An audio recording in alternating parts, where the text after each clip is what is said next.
Oh, my goodness. And there it is. Wow, get the pin to go. Oh.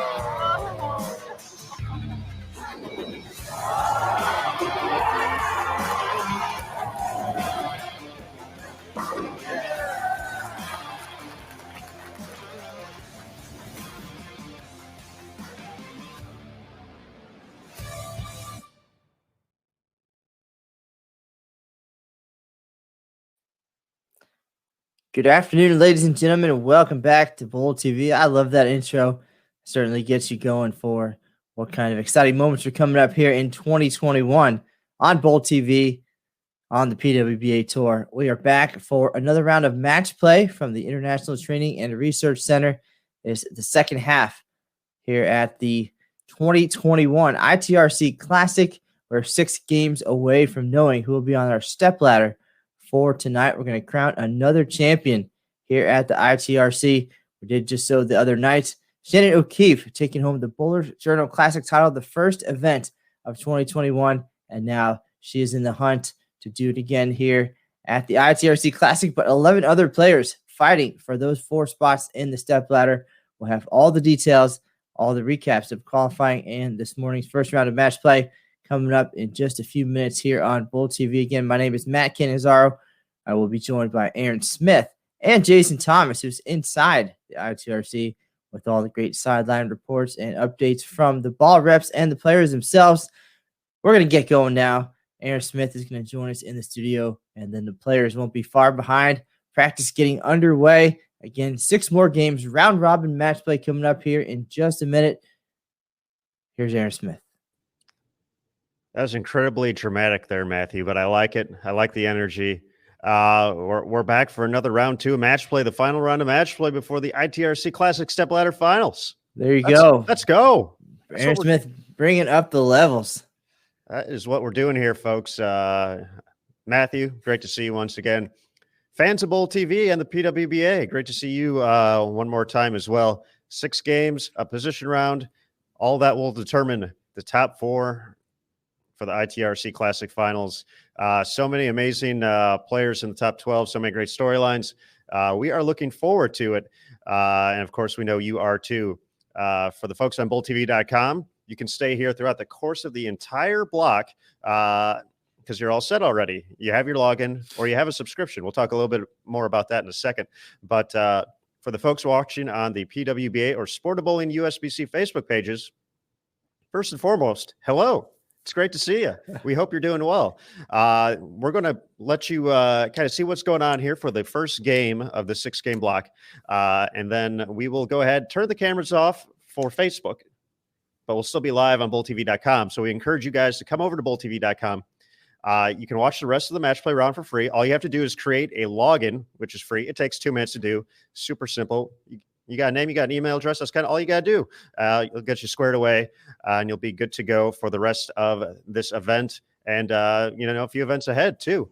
But, after that, the stepladder finals will require a subscription. But along with getting to see a champion crowned and potentially another historic event like we saw just a couple of days ago at the Bowler Journal Classic, we have giveaways as well. So you'll have to be watching. 3 bowling balls being given away, 1 from Rotogrip, 1 from Storm, 1 from Brunswick, and a PlayStation VR will also be given away. So we got some grand prizes for you. Should be fun. But right now, practice is wrapping up. So let's go ahead and go to the lanes, Matt, and check out some of these great matches.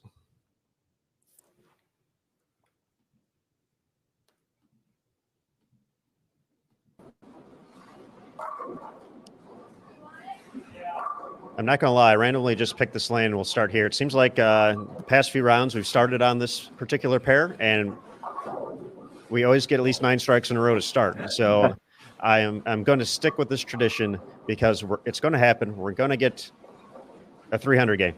I said it there. I said it. It's going to happen this round. Well, confident, Matthew. Hey, if whoever it is wants to wait, they're saving it up for the title match. It pays a little bit better too. But first, I guess doing it now would help you get to that point. So that's a tough choice right there, isn't it? That's a fair point. A big thanks to Go Bowling for a $10,000 bonus for any player who rolls a 300 game in the title match. You know what? We saw one last season in 2019, Dasha Kovalova at the Pepsi PWBA Louisville Open. But Matt, in that particular matchup, she faced off against Liz Johnson, who was the top seed. And you know what? Liz Johnson in position to be the top seed once again.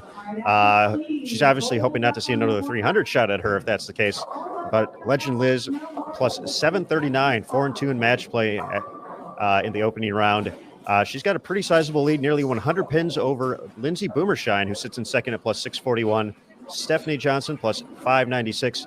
And right now, the fourth spot on the show belongs to the 16-year-old standout Jillian Martin of Stowe, Ohio, plus 573. She's just 6 pins ahead though of Dasha Kovalova. We mentioned her with the 300 game. Brianna Cote in sixth at plus 562, just 11 pins back of the show right now. Sandra Gongora plus 517. Caitlin Johnson plus 512. Shannon O'Keefe plus 504. She won the Bowlers Journal Classic to kick everything off. Rocio Restrepo plus 495. Julia Bond plus 460. And Taylor Boltice plus 301 to wrap up our field. So essentially everyone within 115 pins except Taylor there of making the show with bonus pins. It's a little bit tougher in 6 games, but we've seen a ton of big scores on this 43-foot condition, and we expect to see a few more. So still anybody's ball game, really, to make the finals here. Well, Aaron Smith, Liz Johnson handled things very well on this 43-foot pattern yesterday. Minus game number 9, she averaged about 250 the rest of the way to build a lead. Today, she started off red hot on the fresh. We're fresh again here for the second half of match play. We'll see if she can maintain that momentum. Shannon O'Keefe bowled extremely well on the fresh this morning. Bowled some great scores, was unable to pick up the victories that she needed, though, and then struggled late in the block, being under the 200 mark the last 2 games to fall all the way to 9th place. But again, only 113 pins from the show is 11th place Julia Bond. So a lot of possibilities there in the middle of the mix there. And Liz Johnson, I don't think she's ready to give up that lead just yet. Again, it's all going to develop. We're going to bring it to you, and you're going to be there with me, with Jason, with whomever to count it all down and see all the drama. We had some the other day for sure. Absolutely, right? 72 pins out of the cut going into the last game. Missy Parkin made a huge run. Big finish and a victory, was able to leap over Valerie Bercier, make it to the step ladder, and have a chance at the title. So 72 pins, that sounded like a lot at the time, but it erased pretty quickly. Who knows what's going to happen today? It's a great point, Matt, and that's the excitement of bonus pins. 30 for the victory, 15 for a tie. We had 1 or 2 of those in the earlier round. If you do lose the match, you don't receive any additional bonus pins. So that's why those wins are so important. And you mentioned Shannon. She shot about 760 out of the gates, but lost with, I believe, 247 and 248. So that's 60 pins right there on her score. If we add that into where she's currently at right now at plus 504, make that 564, she's 9 pins out of the show. So that's why those are so important. And of course, we talked a little bit about, we didn't think it necessarily frustrated Shannon, because that's just, she's kind of always in the moment doing her own thing. But that's tough, having essentially, I think Chuck Gardner said 810 shot at her the first 3. But when you're the 2-time reigning player of the year, that's the kind of heat you get. Well, I don't think she's looking at the person on the other lane, to be honest. She's looking at those 10 little figurines at the end, and she's trying to obliterate them, and that's really it. Tunnel vision, and definitely a long way she's come in her career to be able to just do that. It's her against the pins, and she's making the moves and talking to the ball reps, and that's it. It could be you or me standing next to her. It really doesn't matter at this point. She doesn't see opponents. I think it's just her and the pins having a good time. Absolutely. And as we settle into game number 1 here, Shannon taking on Sandra Gongora on 1 and 2. Over on 3 and 4, Caitlin Johnson taking on Brianna Cote. A funny post in the social media world from Caitlin Johnson during the break. I think you caught that one as well, Matt. She said the scariest thing as a PWBA player is not necessarily, bowling against Liz Johnson or Shannon O'Keefe or anything like that, or having to pick up a washout or a baby split in a key moment. It's getting Director of Operations and USBC Hall of Famer Tennille Milligan saying, Caitlin, will you come over here for a second? So that was pretty funny to read. Some nice humor and, of course, a good laugh as well afterwards. Tennille can be a jokester from time to time, but she's all about enforcing the rules. So it was kind of fun to look at, a good laugh because we've all seen that happen at PWBA events before, and I think Caitlin did chalk it up to a rookie move. So that's we've all been there though. So that was a good laugh to kind of bridge the gap to get us to this second block right here. Well, they do call her Major Milligan. I'd say about 25% because she won major titles, of course, on the way to the Hall of Fame, and 75% because she keeps the players in line and keeps things tidy on the PWBA tour. So always up for a good laugh, and it's nice though when the week gets a little bit long that we can kick back and have a chuckle here and there. But now it's all back to business.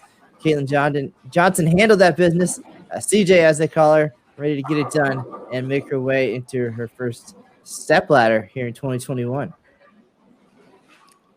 Absolutely. As we settle in, I believe we'll have a special guest in just a few moments, but Matt and I are going to go ahead and slide off the screen for a second so you can enjoy the action on the full screen here. Boom, just like that. We got new sound effects for this round. They're going to vary a little bit depending on what I have for lunch. So I understand. And your browser as well. I got it.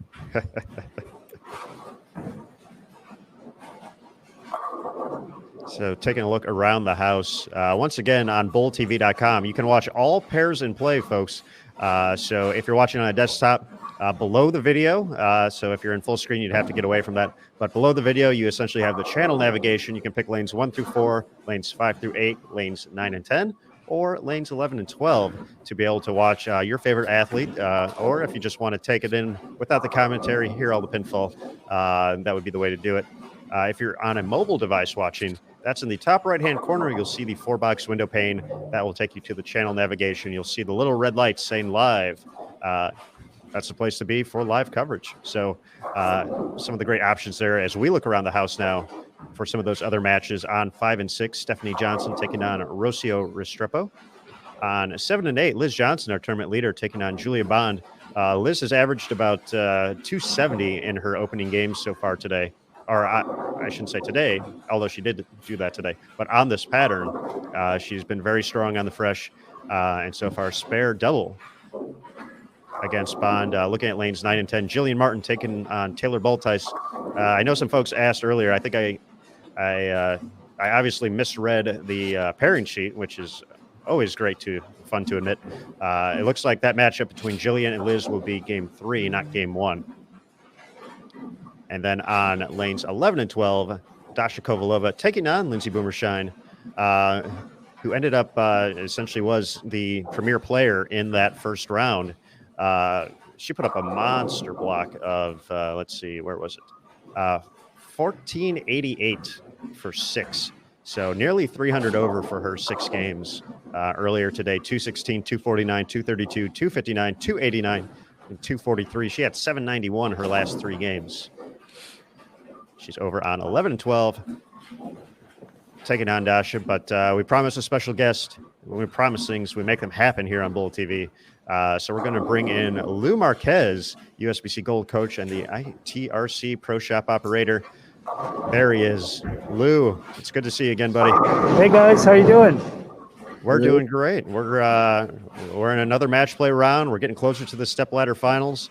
It's been so exciting so far. The strikes have picked up, and we see you running around the center there every once in a while after games. What's it been like for you just watching the best PWBA players in the world compete this week?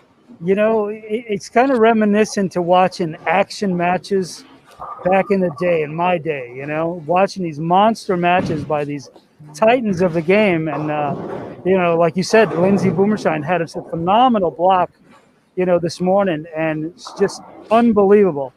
I mean, I was just chatting her for a brief moment, and for the most part of the day, throughout the weeks, we've been using one ball, very, very limited. It's just got a good look with a ball, matches up really well, makes her physical adjustments, and just absolutely kills it. So, you got to give these girls, a lot of credit for the talent that they have, being able to manipulate it and use it while the lanes are transitioning. Phenomenal, just thing to witness. Now, Lou, this is the ITRC Classic, and this action is taking place from the International Training and Research Center, and you're a big part of everything going on in that facility. It's one of the top training resources, not only in the United States, but in the world for bowlers of all abilities. Tell us a little bit about the variety that you guys offer there as far as lessons. I know we've had some camps and clinics recently that have not just gone to the top end bowlers, but you guys are there to teach bowlers of all skill levels. Right, exactly. And we've tried to create little different in formats, not only to the different age groups, but difference in the ideas of what the subject matter is going to be about. We've got a couple of events coming up that we're just going to be focusing on spares. We've got another event coming up with the Open Championship starting up. We're going to actually talk about team breakdown and how to actually compete as a team. So the couple of things that we can think about is, how to create these unique clinics that are very diverse for a lot of different age groups. Absolutely, Lou. And, throughout the course of the week, we've talked about just all the ITRC has to offer as far as the technology that, what was that? Not sure what happened there, folks, but it's like a Bernie appearance or something. Oh, he's making another appearance. All right. That threw me off topic, but we've been talking about the technology, and one of the cool things, and of course, the official lane maintenance provider of the PWBA Tour is Kegel. I know Specto is something available at the ITRC as well across, I believe, the first 12 lanes, and. Yes. For the folks at home who have, you get to see a little bit of it on, the PBA broadcasts, which is very cool to see the ball track, kind of get the information. But there's so much more to it that we've seen at the ITRC as far as how many things it can track and, giving all these minute details about each and every shot that you throw. Can you tell us a little bit more just about the technology involved in that particular product at the ITRC?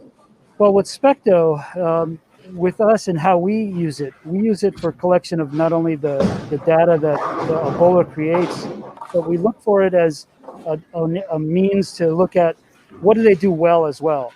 And by what I mean by that is that every bowler comes with certain consistencies, whether it be control of ball speed, control of direction, control of revolutions. So what we look for is we want to measure that. We want to measure that range of consistency. And Specto is the workhorse that gives us that data. We'll have a bowler come in for a training lesson. We start him out, get him on Specto, have him try to repeat a certain amount of quality shots, trying to focus on just repetition. And from that, we create a printout of the data. We look at the different parameters that they're creating, and then we try to see how that data is, matches up to their physical game. And then from there, it allows us to start to go into the direction of the lesson after that. I have to admit, from my time at the ITRC, practicing, kind of not getting ready for anything too crazy, just getting ready for league this past season. But I think the thing I've always been intrigued by is I like seeing the launch angle because kind of once you establish, once you get comfortable with where you're at, when you see a shot is, if you think it's a little bit off, all of a sudden you can go right back there. You can see that, you can analyze that and be like, okay, that was different than the last two, which hit the pocket. And that explains why I came up light or went high on the pocket. It also has cool things like rev rate and speed, which I know mine, you guys got to retune it. Mine's way too low. So I think it's got to go up a little bit on that. But it's very cool technology just all around at the ITRC. And and it's just an excellent place to be. And, I wanted to mention the thing about the different types of camps and clinics available because this venue is open to all bowlers. It's not just, once again, it's the home of Team USA, but this is something, if you're in the DFW area, you can check out. Yeah, and you don't have to be just a DFW bowler in the area, but it's available to people from neighboring states we've got a lot of clientele that fly in for a training session. Some drive in as far as California. So it's a very unique facility that offers a very unique product. We're thankful that we have it here.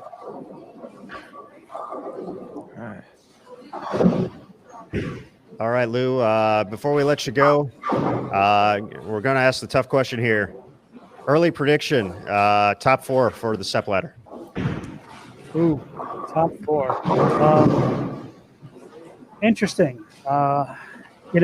If you were to say after the first block, I'm going to put Lindsay in there. I'm going to put Caitlin Johnson in there. I'm a big Liz fan because she's just amazing. I'd put her in there as well. But, an outsider, a dark horse, I'd probably say Stephanie Johnson, So, that'd be my top 4. I like it, Lou. You got all 3 of the Johnsons in there as well. So I know they like that too. But thanks again for swinging by. Keep up the great work down there, and we'll talk to you soon, bud. All right. Thanks a lot. Thanks, Lou.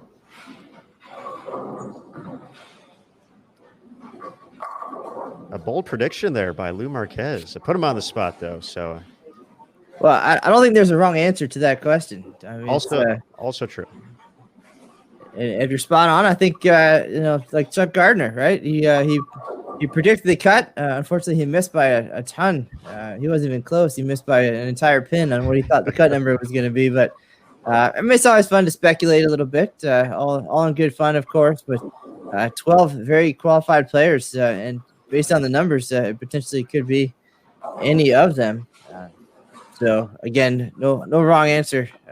And as we get closer, even going down to the last game, probably still be hard to guess. I'm going to have to agree with you on that, Matthew. We definitely just have seen some huge scores throughout the course of these couple games so far, or I should say from earlier today. Scoring pace was relatively high, taking a look at live scoring. Once again, available in a couple of places for you. If you're not jumping from channel to channel or have some super awesome, cool, like 6-screen monitor setup, it's available on PWBA.com. And also, if you're in the chat on BullTV.com, we have the information tab above the chat. You can click on that and give it one more click, and you'll be there to all the tournament information. But taking a look around the house on the pairs we're not on right now, Rocio, slight edge over Stephanie Johnson right now as they get toward the back half of game 1. Julia Bond right now ahead of Liz Johnson as they get ready for the 9th and 10th frame over on 7 and 8. Julia can still shoot 279 that game.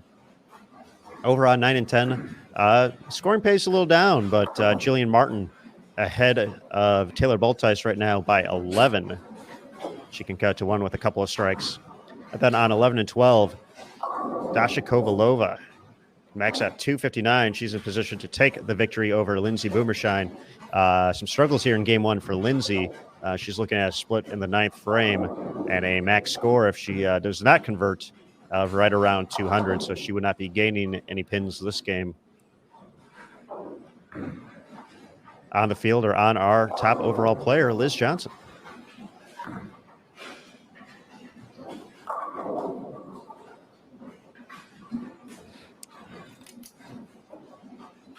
Folks, we mentioned a little bit earlier, once again tonight during the stepladder finals, we're going to have some great giveaways along with some fantastic bowling. And it was breaking news earlier today. We're going to be joined in the stepladder finals by Carolyn Doran-Ballard, the Hall of Famer, 20-time PWBA Tour titleist, and Tony Franklin. Tony Franklin, of course, a great individual, especially here in the DFW area. He's actually going to be coming into the Bull TV studio with me, so we will be holding down the fort from the second level of the International Bowling Campus while all this great bowling takes place on the lower level. But Tony's a very accomplished bowler in his own right.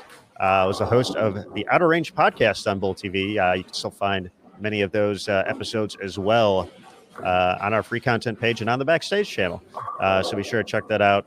It's going to be a fun, lively conversation. We had Tony on the broadcast during qualifying a couple days ago during the Bowlers Journal Classic, and that was definitely a hoot, if you will, for our time together for that short game or so. So it's going to be exciting. You're going to get the in-depth analysis from CDB. You've seen it on TV over the years, and Tony's going to bring the energy and that keen eye as well. So it's going to be fun to hear them discuss what's going on this 43-foot pattern. Expect to see some more strikes. We saw a ton of strikes during the Bowlers Journal Classic final, but expect to see more of that later tonight right here on BowlTV.com. You will need a subscription to check that out and to be part of the chance to take home some sweet prizes too. So all the reason to check it out, folks. Sandra Gongora doubles in the 10th, but it's looking like 224 may not be enough if she gets the strike on the fill. Shannon O'Keefe in position to shoot to 249 if she strikes out. And good count on her first shot will lock up the victory.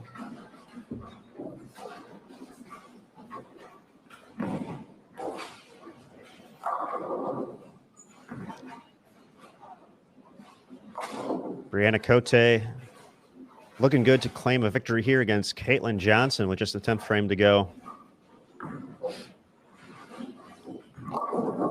Cote was keeping pace with Boomershine throughout the last block, essentially until the final game. She finally ran into some trouble.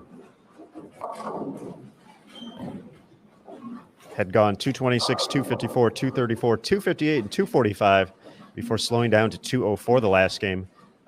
You would think before that, a low game of 226, that she would have had a few more wins, but she only went 2-4 in those head-to-head matches. So, we talked about the bonus pins referencing Shannon. Brianna lost with 254 and 245 along the way. So that could easily be 60 pins for her, and she was only 11 out of the cut. She would have been all the way up in third place overall if those big games of 240 or more had been victories. So, Aaron, I guess this isn't one of those days where you squeak out a 195 in a win. The score's pretty sizable on this low-volume 43-foot pattern. So you just go out there, you got to put up the big numbers. It's just one of those events. Who knows about what Nick Hogan will have in store for us for the Hall of Fame Classic. It could be the exact opposite. It could be where 195 is the new 240, but we will see. And all these players over 24 games, they'll figure that out too and put up some numbers. Now I'm curious. I'm looking through the stat sheet right now to see the lowest winning game so far. And I see a 219, and I've gotten through 6 players already. All right, I see a 200. So that's 200 with a win.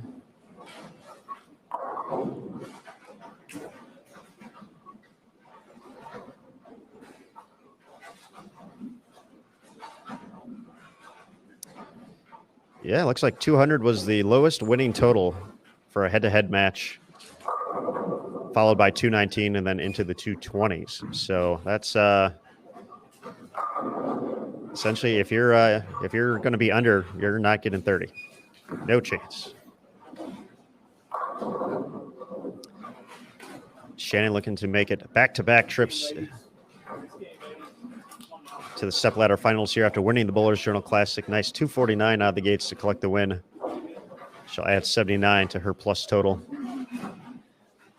Shannon definitely has gotten good at finishing games. I know we mentioned that earlier, and we saw it on the TV show the other day, but that's how you get it done. That's a lot of pins out there in the 10th frame, and she fills it up. Taking a look around the house as Brianna Cote looks to finish up her victory. Rocio just needs a mark, she's already struck. She just needs good count now to lock up the win. Max score for Stephanie Johnson, 198. Looks like Jillian Martin's going to be in position to take the victory over Taylor Boltice. Taylor can only get to 171. Jillian working on a double heading into the 10th. 11 and 12 was done already by the time I got over there. And it goes just like that sometimes.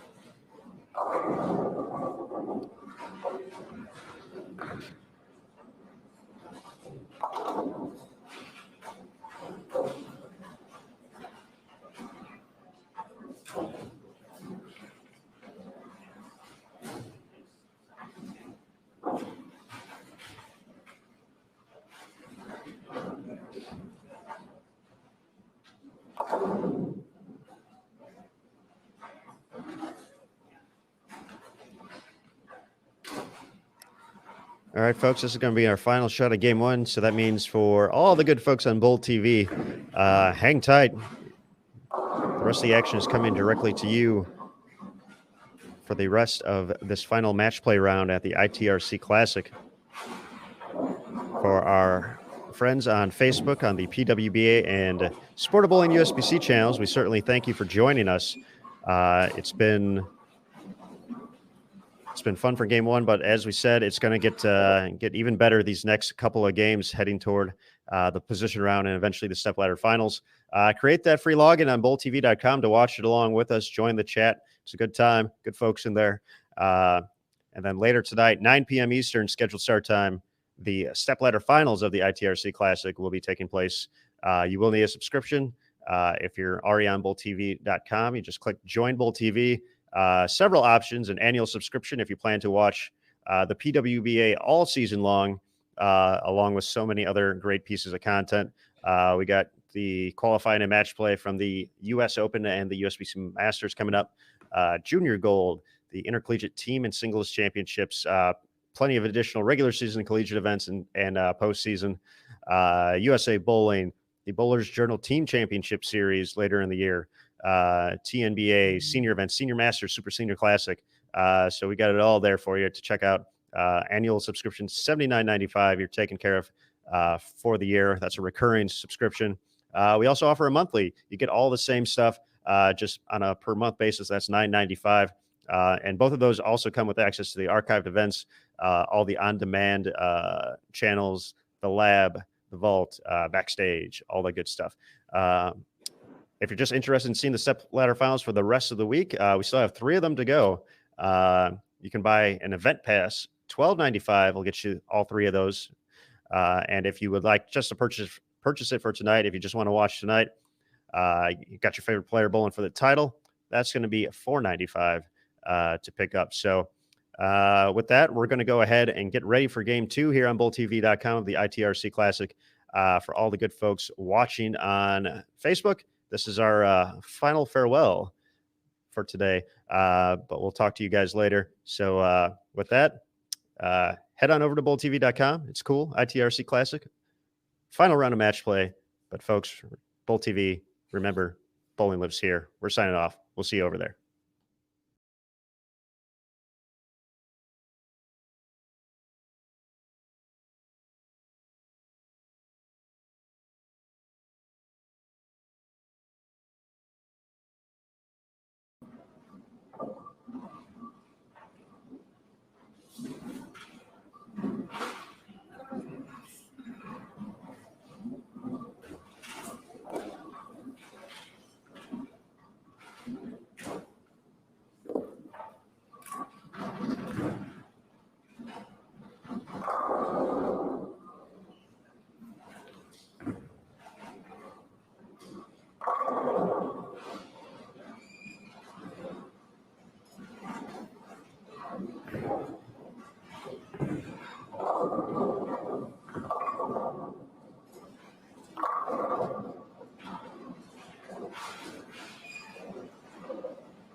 All right, Bull TV viewers, welcome back to the final round of match play here at the PWBA ITRC Classic taking place at the International Training and Research Center. How about that?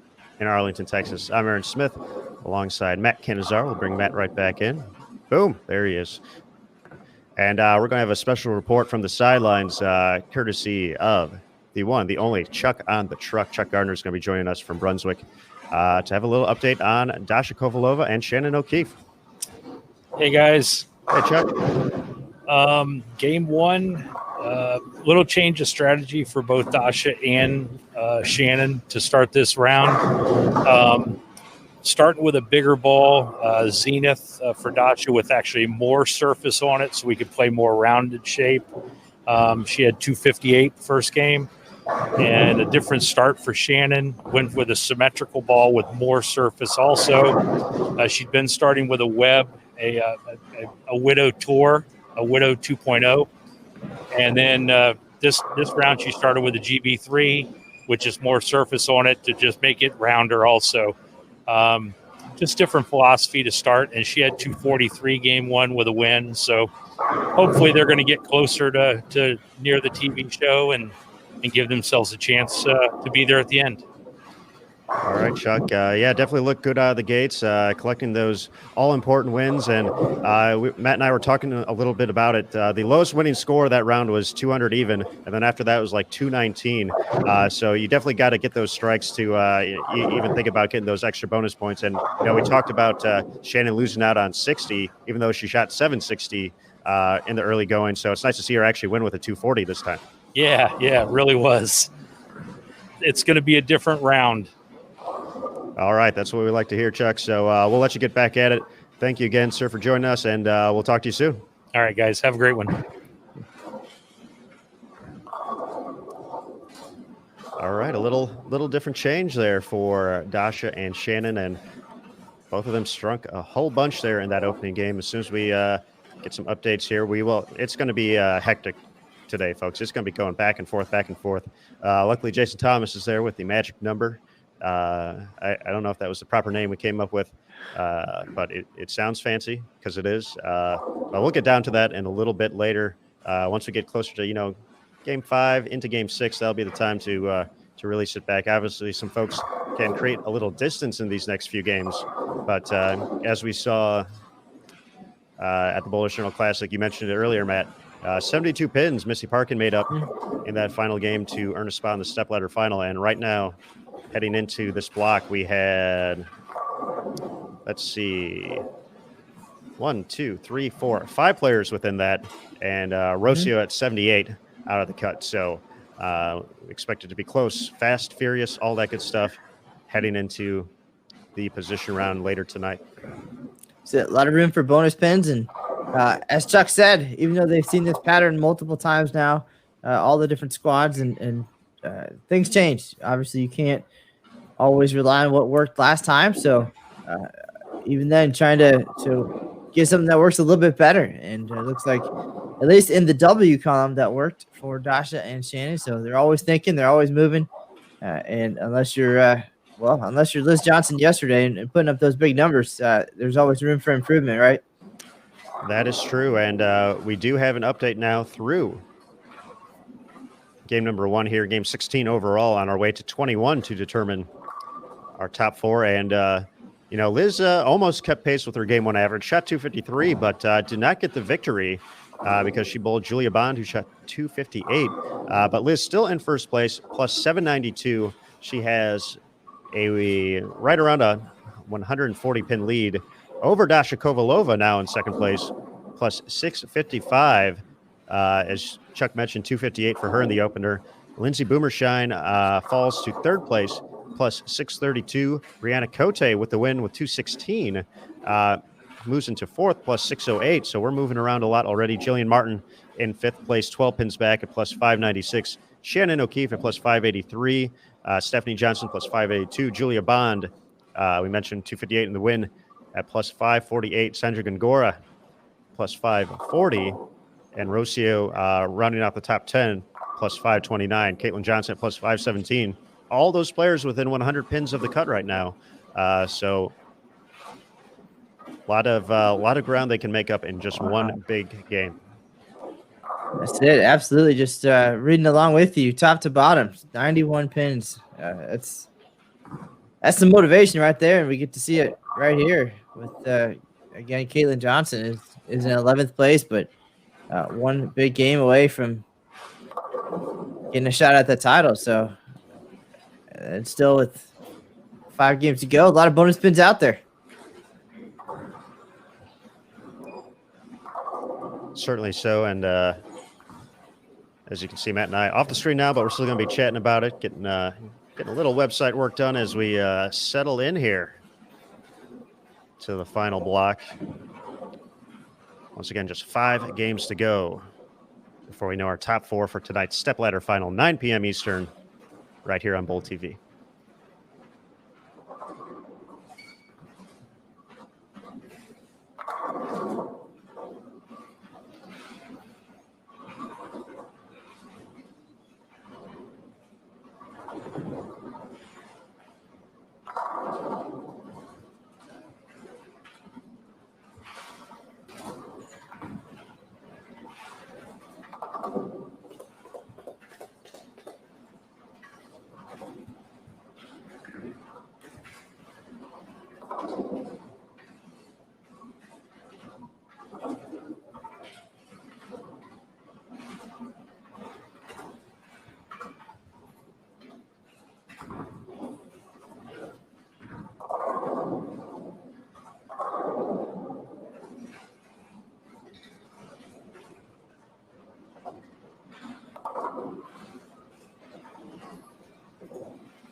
Aaron, as we're getting comfortable here for this round of match play and bowling fans coming in and out, maybe giving us the part of their weekend now, enjoying what the PWBA is offering here at the ITRC Classic.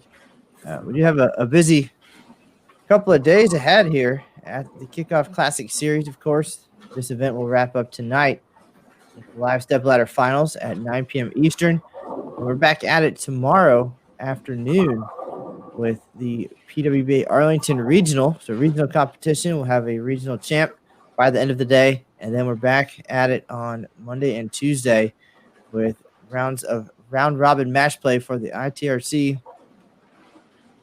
and the Hall of Fame Classic. So that's pretty exciting. All match play. And we'll crown one more champion here. But once the PWBA Tour resumes in April, we're going for it. This season, 20 events on the calendar. Biggest schedule we've seen since 2001 and added prize money this year. So tons of opportunity for the ladies to compete and travel around the country. So take a look at PWBA.com starting in late April. Pretty busy, going coast to coast and getting back to it. So things are going to go from late April until October, almost November. So keep an eye on PWBA.com for more details on all those events. And, of course, here on Bull TV. But right now, kickoff series is going extremely well. It's going very well for Shannon O'Keefe, who's looking to see if she can add to her title tally with another run here tonight at the ITRC Classic. Matthew, when you said coast to coast, do you mean from LA to Chicago? Oh, man. You're never going to let me live that down. But you learned something. You learned something about music that day. That I did. But not about geography, because that doesn't make any sense at all. Now it's stuck in everybody's head, just like that. I don't think we have the rights to play it on here, so we can't play it for you though. But Spotify or something cool like that. You can sing it. I could, but we're trying to keep people here, Matt. That's the that's the goal of Bowl TV. Get more people watching bowling instead of running away, because they take opportunities to make bad puns. Well, if they're paying attention to your instructions, they can have the best of both worlds, and they can go to the other channel. They can watch bowling, and they don't have to listen to us. What a world indeed.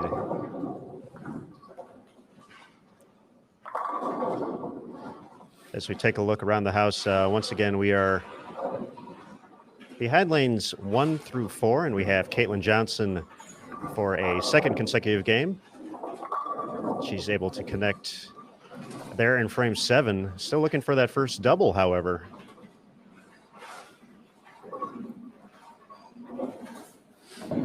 She is taking on Julia Bond, who had the big opening game 258 to kick things off on 3 and 4. Shannon O'Keefe taking on Rocio Restrepo. All that right in front of us right now. Over on 5 and 6, Lindsay Boomershine started with a 7 in a row before a split in frame number 8. But she is well ahead of Sandra Gongora at the moment.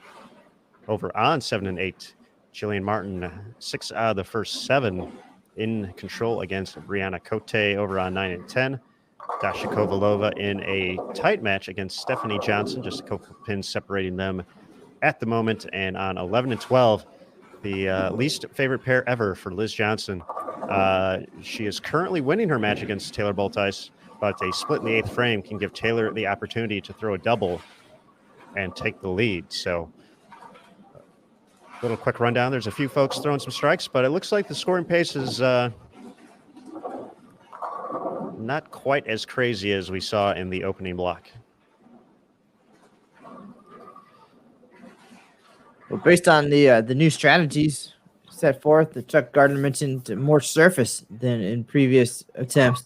That, of course, should affect the way that the lanes transition also, so that in turn could bring down or raise the scoring pace later in the block. So how you attack it early logically will affect things as they go along. So all curious. No two blocks are the same.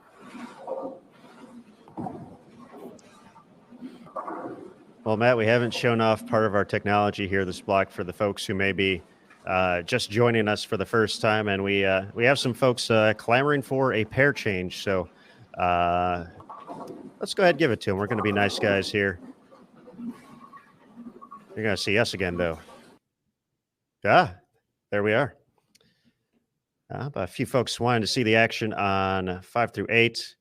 We're not always going to be this kind to requests, but since we haven't shown this off yet here in this block, we do have some strikes here, though. Lindsay Boomershine, as we said, started with the front 7. Jillian Martin can max out at 259 this game.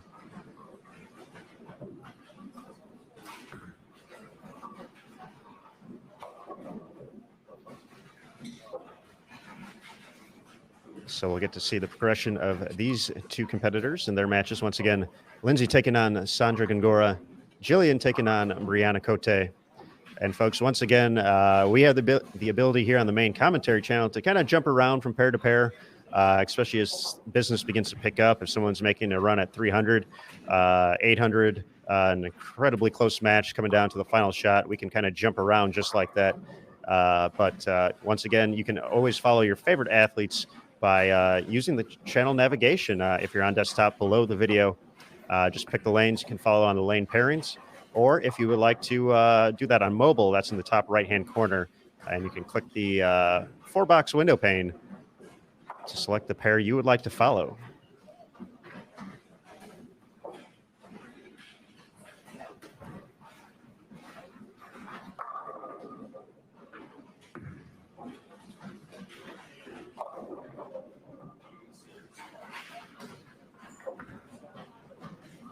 As one place on the lanes, we have not seen too many shots come back from, as that one got right for Lindsay, and that's not the way you want to miss here. Usually pretty tough to come back, and she pays the ultimate price, 210. Not the ultimate price. That's very pretty makeable, but pays a moderate price. It's not like super crazy, but reasonably priced, like reasonably priced. TV. There you go. Way to bring it all the way around, Maddie. But we talked to Nick Hoagland a little bit earlier today prior to the start of round one. Once again, for this 43-foot condition, some of the notes he left us with. We were hoping to have Nick on, but he's busy running a collegiate tournament right now in, I believe, in Cincinnati, Ohio. So shout out to Nick. His crew always does a great job with collegiate events. Of course, the big one, the Hoosier Classic, coming up next month. That will also be on Bowl TV. But some of the notes during qualifying, 11 and 12, we mentioned Liz and some of her struggles on that pair throughout the course of the past couple of days here at the ITRC. He said as far as scoring pace, that was the lowest scoring pair by about 5 pins. So that was 210 was the kind of composite average during qualifying. As we mentioned, the scores were pretty high. It took nearly 225 average to make the top 12, but that was the lowest scoring pair. He said, this pattern pretty similar to some of the old WTBA patterns. So when you kind of look at it that way, you're seeing some of the players with the international presence having some success out there. So he wasn't surprised by that. He did think the higher rev players were going to have a little bit better time out there compared to some of the straight players. Obviously, at the end of qualifying, we saw Liz and Stephanie up there, 1-2 in the standings. So he was a little bit surprised by that, he said, but obviously great players and found a way to take advantage of the pattern. And one last note, the volume, 22 mils and change. He said, in the time that he's been doing lanes on the PWBA tour, that is one of the lowest volumes he's put out for any event for the national tour stops. So the players have certainly seen some of the Nick patterns essentially over the years as he's worked with the lane maintenance crew to put those together. But one of the lowest volumes, so something a little different, a little tricky for these players as they came to the ITRC.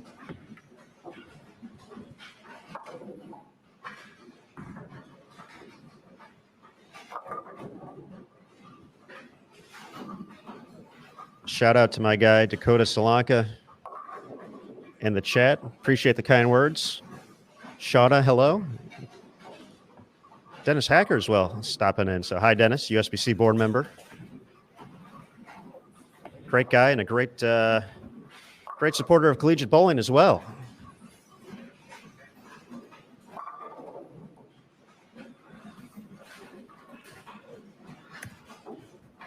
Of course, the business picking up after those back-to-back splits. Lindsay finishes with 234, giving Sandra the opportunity to strike out to win by 1.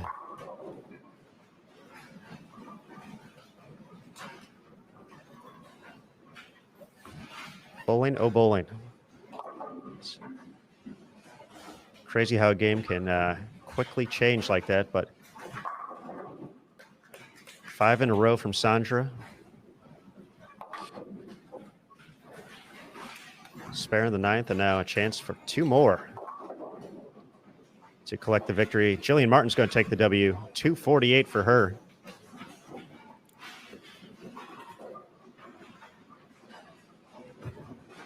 She looks to advance to her first career stepladder finals appearance on the PWBA tour. There it is. Sandra, a strike to win by 1.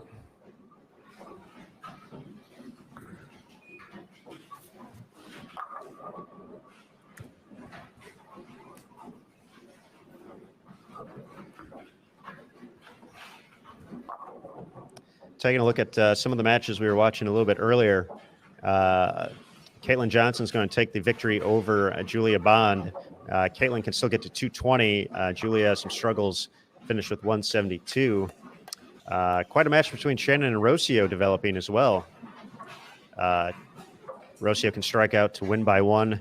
Can Sandra do the same? And Messenger, oh, yeah, there it is.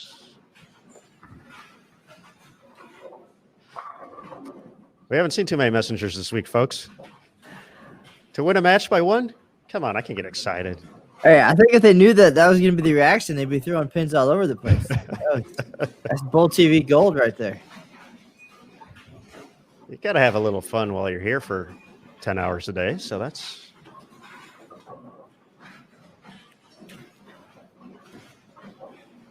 I mean, when you look at it for both players, that's a pretty big hit. I mean, for... Let's see, where's my... That's a 31 pin strike. I totally feel you. Sandra was 68 pins out of the cut heading into this game, so that would be... I'm sure she was thinking that in her head as I was saying it, so...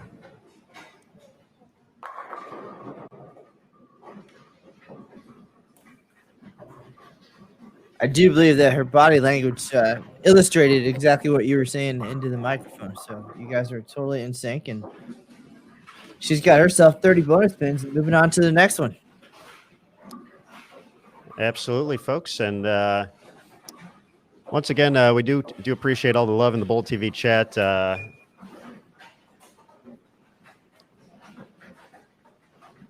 Thank you for the kind word, Shauna. Hi, Joe. Always good to hear from you. Jay and Noel, it's been way too long. Thanks for checking in. Hope to see you at a stop sometime in the near future.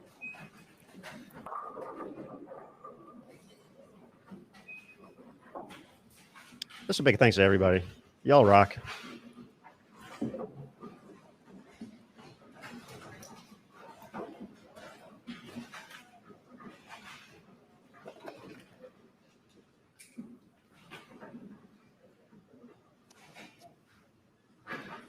Now, Matt, I believe the next game coming up is the one we were talking about a little bit earlier, the one we all kind of wanted to see at some point. And so we're going to go back to 1 and 2 so we can see this matchup. We've kind of been hyping up a little bit all day. It seems like we're slowly getting there.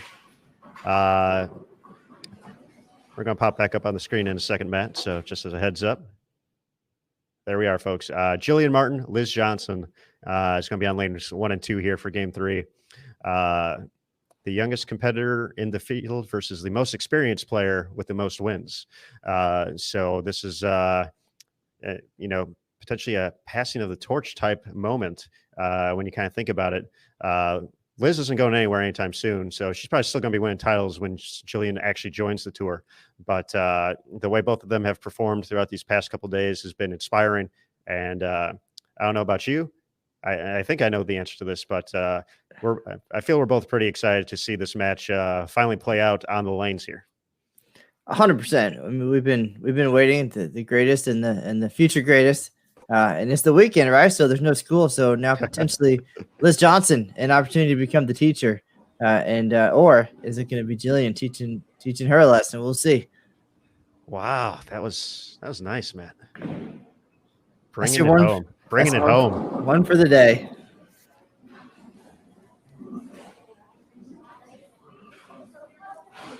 But, this is the one we need to celebrate this on social media, right? We need to get the word out and get the folks on Bull TV right now. Absolutely, folks. This is an excellent time to spread the news with friends, family, folks in your league. Going to reach out to my league peeps at Forum Bowl right now. Wednesday Night League.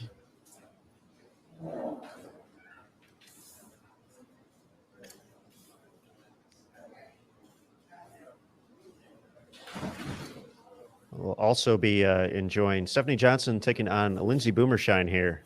But once again, 1 and 2, kind of the the matchup we've been waiting to see for basically this entire match play round. Liz Johnson against Jillian Martin, and Jason Thomas is ready to join us as well. So we're going to bring JT into the shot from inside the ITRC. Yeah, what's up, JT? Two quick little things. I was doing some other things. I didn't hear if you guys covered this, but Shannon O'Keefe snuck out a win there. It's funny how when you're the best in the world, people tend to fold at the last second and give you those 30-pin extra bonus pins when you're trying to make a run at the show. It's kind of interesting how that works out. But the reason I was out was John Martin came by, and we were talking real quick, and he asked me if he could have one of the floor graphic that has Jillian's name on it that's in the locker room. And I said, yeah, absolutely. Even if it gets destroyed, we'll print you another one. But you may be going home with the trophy. It might be a little better souvenir. I've seen those trophies too. They're fantastic. But yes, this is. She is continuing to put herself in this position. Kind of during the Bowlers Journal Classic, it was like it was almost a feel good story. Obviously, she had bowled well to make it to match play, but we were kind of just talking about how great the experience was. This, that, the other, and then she shoots a 299, and she's in the thick of it. Yeah, it's what's cool about this event, guys, is like normally she would come out and bowl an event, and then she would get really close to the show, and then miss the show, and then she'd have to wait 6 months or 3 years or a year or however long till the next event. There's one right behind it here, so she got all the confidence that she knows she can get pretty close, and now she gets to bowl an event a couple of days later, and she's making good on trying to make a run at another show. Yeah, it's been she's been in and out of the top 4 throughout the course of this block, and we just saw a win with 248 once again. But I think the fans on Bowl TV, Matt and I personally have been looking forward to this particular matchup basically all day. Liz Johnson, Jillian Martin, potentially a symbolic moment here to talk about the passing of the torch to the next generation. Yeah, definitely. It would be cool. I know us journalist types get caught up in stuff like that, but there's a lady named Shannon O'Keefe out there still that wants to break all that up. She tends to do that with all these victories as of late. So, but yes, we're excited to see it. Jillian with the spare in the first, our first look at Liz. And one more thing, guys. If Shannon were to win this week, I don't know if we've talked about it, this would be her 3rd consecutive title. That's only been done a few times in the history of the tour, 3 consecutive titles. If you go back a little bit farther, JT, starting at the Orlando Open toward the end of the 2019 season, she's gone win 2nd place at the Players Championships, win Tour Championship, win Bowlers Journal Classic, ITRC Classic ? Wow, it's amazing. And she won 2 stops before that as well at East Hartford. I'd have to look up to see what she did at the Louisville stop that Dasha won.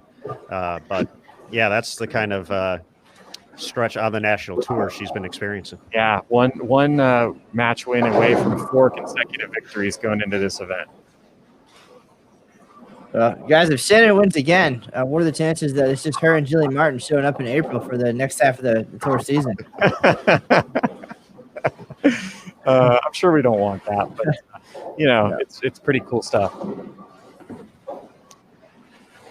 15th place. That's what Shannon finished in Louisville. I had to find out. So, all right, guys. Well, that's all I got for now. All right. Thanks, JT. Yep. We'll see you soon.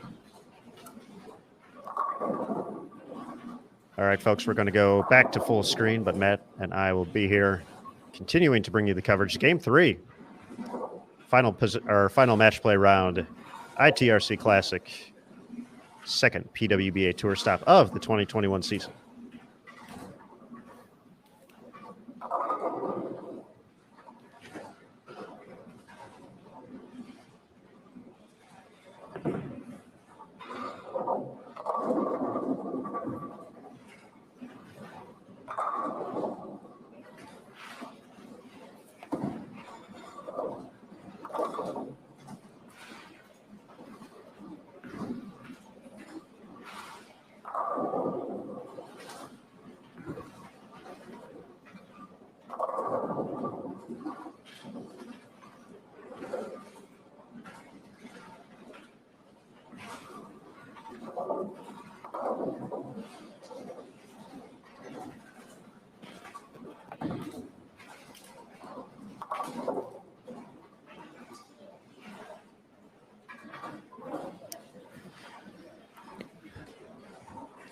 So, Aaron, some would call this the ultimate pro-am moment for Jillian Martin to bowl alongside one of the greats, but she's not here to hang out and get an autograph. She's here to win and show one of the best ever.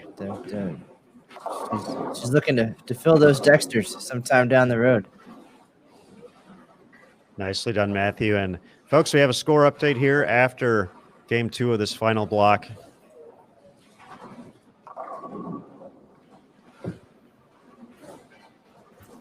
$17 games total in the books.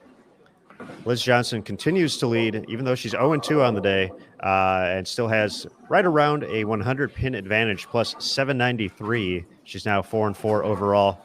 Dasha Kovalova, second place, plus 697.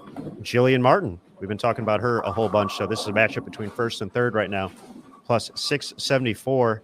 She is 5-2-1 on the day. Lindsay Boomershine currently holding on to the final spot in the step ladder finals at the moment, plus 666.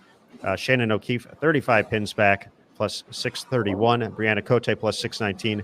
Sandra Gongora, plus 605. Stephanie Johnson, plus 592. Caitlin Johnson, plus 567. Rocio, plus 540. Julia Bond, plus 520. Taylor Boltice, probably a little bit too far back, plus 314. So going all the way down to Caitlin Johnson, with 4 games left to go within 100 pins. So still, and even Rocio at 126, she might be getting a little close to the, she's going to need some big games here, but still got 1, 2, 3, 4, 5 players within 100 pins with 4 to go.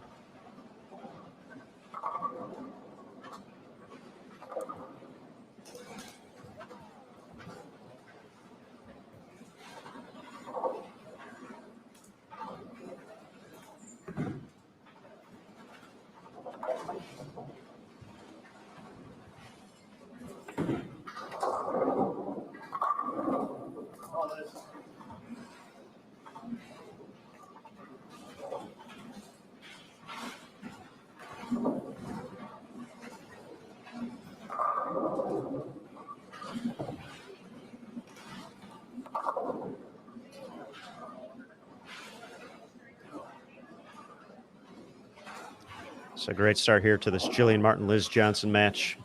Take a look around the house. Taylor Boltice taking on Caitlin Johnson on 5 and 6, a matchup of former Weber International teammates. Both were on the team that finished runner-up at the ITC in 2017. Dasha Kovalova taking on Shannon O'Keefe on 7 and 8. Julia Bond against Brianna Cote on 9 and 10, and Sandra Gongora against Rocio Restrepo on 11 and 12.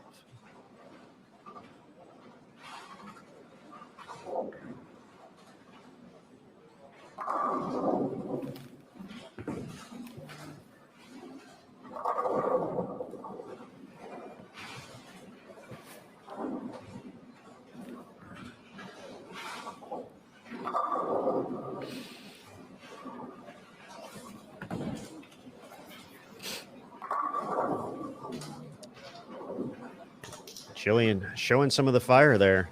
She connects for 4 in a row. Holds the early lead over Liz.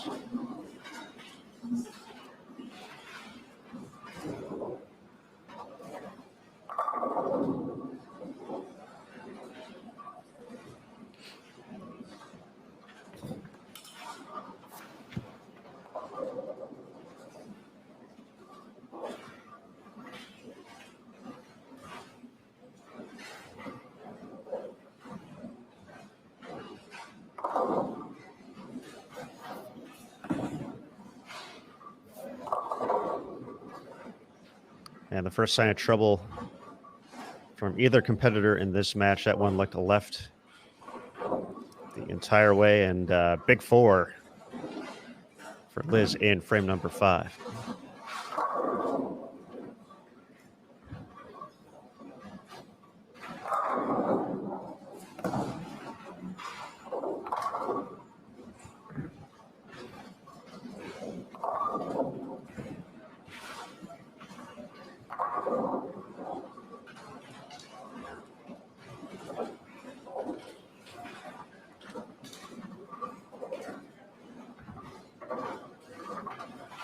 Taking a look around, Taylor Boltice, early 5-bagger. Her matchup against Caitlin Johnson. Dasha Kovalova just tripped a 2-pin.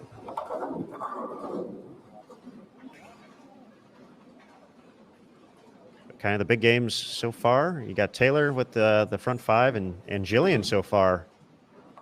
Spare 4-bagger looking across the house. Game 3, maybe some of the moves starting to happen, some of the transition taking place here on this 43-foot pattern.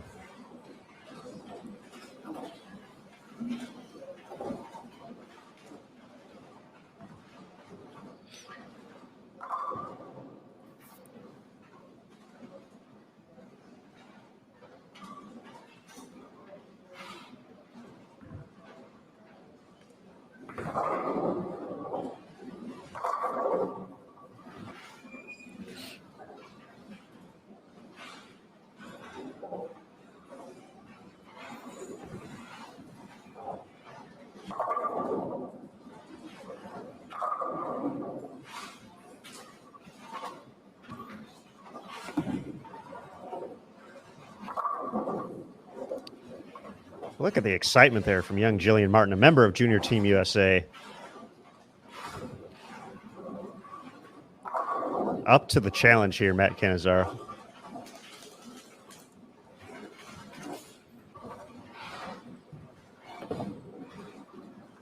It's absolutely makes for good TV. So get your notes ready, clip out some good stuff.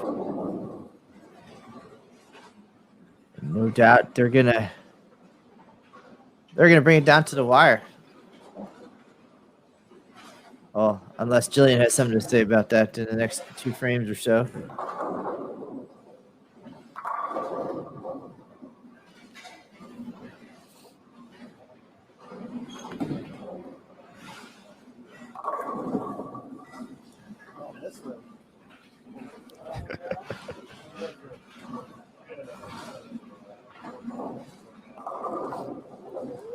I can't say one thing. She is having a good time out there, regardless of the outcome. I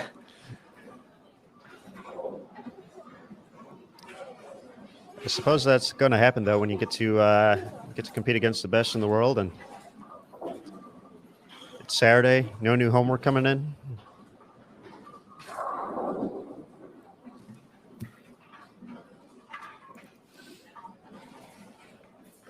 Well, it looks like she's acing this test anyway. But Liz, not going to go away just quite yet. No, much better shot there on lane number 2 after the big 4 in frame number 5. But not sure if Jillian's going to give her a shot here.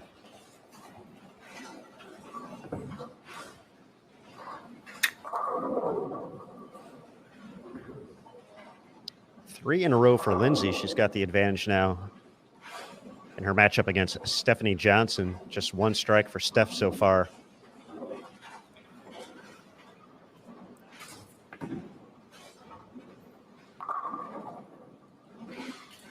And Aaron, right next door, Lindsay Boomershine trying to pile on some strikes of her own to maintain her place in the top 4.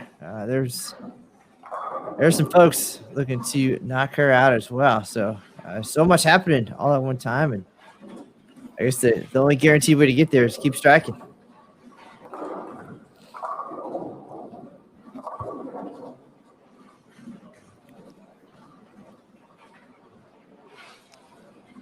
See if she can keep it going.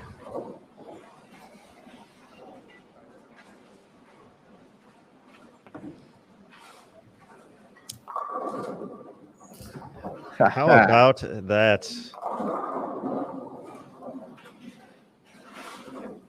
See, Aaron, this is one of those instances where if it wasn't 2021 and we didn't have virtual school and all that, this is where Jillian goes back to class on Monday, and everybody says, "Hey, what did you do this weekend?"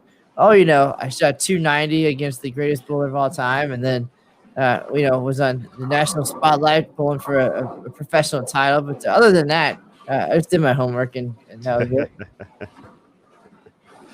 It's wow. Pins do not know age, and that 10-pin Just knew it got slapped around and make it another one, 8 in a row. JT, we're going to bring JT in here. Wow. Yeah, it's pretty impressive stuff, but I've got a different report. What's interesting, guys, I just left the booth because my glasses started fogging up. And I haven't had the problem the whole week. And all of a sudden, it just started fogging up. So we actually bought some defogger for glasses for players that have glasses. I went over, did my glasses. While I was there, Liz Johnson comes over and she says, "Hey, do you have any of that defogger? My glasses are starting to fog up really bad right now. It's raining outside. It's very humid in the building. So all of a sudden, that might be a little mini storyline to follow that could be causing some problems for some folks. I know some players coming in had some concerns about it. Didn't seem to be a problem all the way up until this point, but it's something we can watch for as the matches progress today." All right, JT. You should give them a call. That sounds like a great sponsor for the PWBA tour moving forward. I will do that. The official Always looking for ways to pay for my defogger. son's education at Baylor. Of course. Yes, we hope he's taking the news better today. He's over it. Yeah, he's moved on. All right, JT. Yeah, definitely an interesting take there. Is Liz the only player in the field right now who's wearing glasses? I'm trying to, off the top of my head, without going from pair to pair. Yeah, it looks like she is, guys. Yeah. All right. Well, she's still striking up until that 10 pin right there. Can still get to 220, but looking to go 0-3 now to start this block. Jillian's going to gain some ground on her for. I will say, since I sprayed my glasses, they stopped fogging up. So maybe the product works. There we go. We're in business, JT. We're in business. All right. We'll catch up with you soon, JT. Yep. All right. See, Aaron Smith, if we have Brian O'Keefe on the show right now, Junior Team USA head coach, he can make a note because of some of the places we get to travel with the team. Please note, Jillian Martin performs well in humidity. Excels in humid environments. Write that down for the next trip to the Dominican Republic. I was gonna say, I think I remember maybe Cali, Colombia as well had a few hot days for some PepCon events too. Just that time of year, it can be warm and wet, and yeah, it's something else in the bowling center especially. So there we go, Jillian, first pick on the team. Let's go. Well, Liz is going to finish with 220, but this potentially could be a 100 pin swing in Jillian's favor. How far back was she? Now I got to look. She was in third. She was, let's see, 119 back. So is that right? If she strikes out here, she's going to be beating Liz Johnson by a single pin? Oh, you're making us do math. There's the one. So let's see. It'll be Hashtag yeah math. 4 pins. Liz is at plus 813. Oh, I'm not even looking at the right person. You got me flustered now, Aaron Smith. I was doing Dasha math. So that puts Jillian at 794 based on my quick calculations. That was the score before this game. Okay, so Liz is still going to be in the lead, but okay, that's why we have JT as the magic number guy. The numbers guy. I read the stories. You do the talking. JT calculating. Oh, come on. Oh, Let's go. What is happening here? Look. how much fun is he having right now? I'm just going to watch this next frame like this. Not say anything. What just happened here, Matt Cannizzaro? For our second message of the day.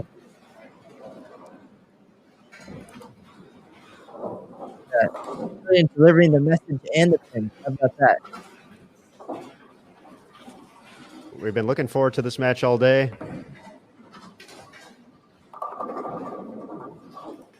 Yes. And 289. Again. Yeah, that's right. That 4-pin on the yeah. We're gonna give her a 4-pin to take home as a souvenir this week. But holy cow, $299, $289, $220. Oh man, My goodness, and taking a look, the only player ahead of her was Dasha Kovalova. Dasha was bowling a nice game from what I remember seeing. A few less hits down the stretch, though. So she can max out at 219. She's not going to get the victory. She's going to lose to Shannon O'Keefe. So just like that, Jillian Martin in second place. Jason Thomas. He's back. in. I just had a chuckle at Matt's little souvenir comment there about. It's like, yeah, we should have given her the 4-pin. Do you remember back when we were junior bowlers and you used to bowl the 299 and they'd give you the pin that you left? Did that happen to you guys? Absolutely. Yeah, I left a lot of pins. Yeah, I've got like 6 of those in my closet at home. Can we arrange this after the block? And now it's just like, yeah, make sure you pay the front desk for your $5 for the line. Get out of here. I'm just kidding. Polling proprietors don't really say that. They're very nice people. I happen to know a lot of them. That they are. Many of them great hosts of the PWBA Tour. $299 anymore, right? It was kind of an unwritten rule. You just if you bowled $299, they gave you the last pin. It's just what you did. Hey, JT, you're the man to make this happen. You can we can do this. Got to get back to that. Anyway, that's all I got, guys. That crafty 4-pin. Jillian's only nemesis so far today, or this tournament.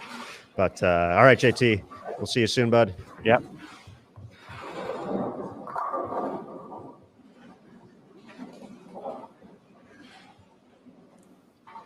Let's go around the house real quick as we wrap up on 3 and 4.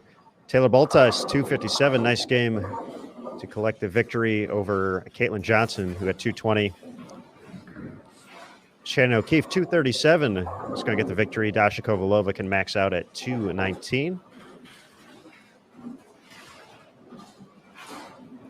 Julia Bond, 268. Is going to be the winner against Brianna Cote. She finished with 224. And Rocio taking on Sandra over on 11 and 12.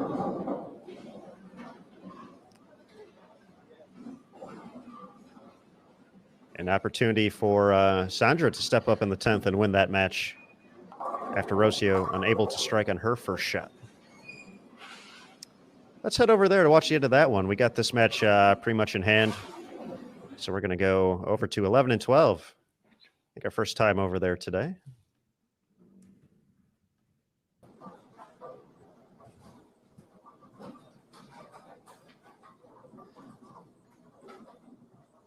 So here's the scenario. That was Rocio's first shot in the 10th. No problem on the spare. With a strike, she could shoot 214. Sandra would need to double and get 8 pins or better to collect the win and the extra 30.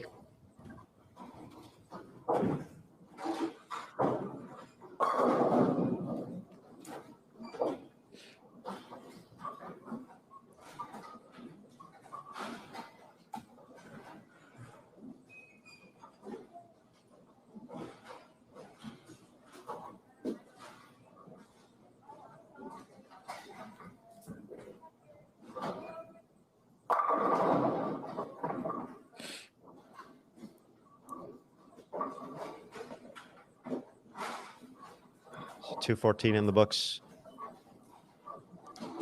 We saw Sandra throw all 3 in the 10th a little bit earlier this block to win a match by 1 pin with the late, or actually that wasn't a late messenger, it was a solid messenger flying across the deck to get the 10 pin out.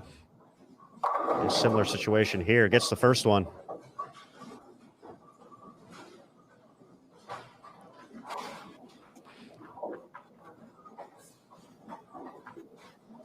Lindsay Boomershine finished with 247 over on 3 and 4.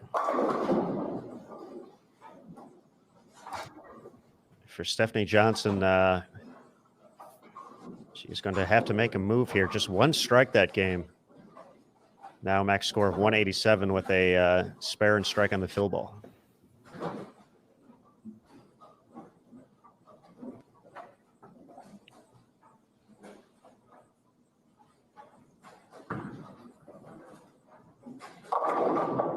There's the double. Now the all-important 8 pins on the fill.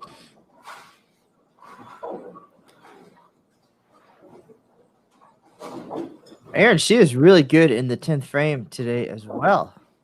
That is well, that was your flying messenger last time. That got you out of your seat the first time. And now getting the job done here again. We haven't had too many this week.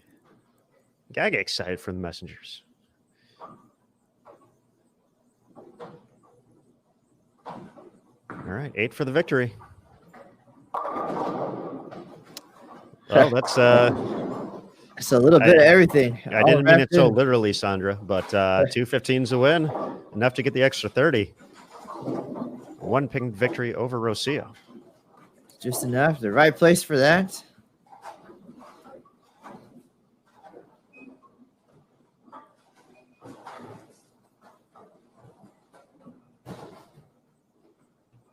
Just call you Aaron 710 Smith. Forget about the 4-5. You're just all about the 710 this week.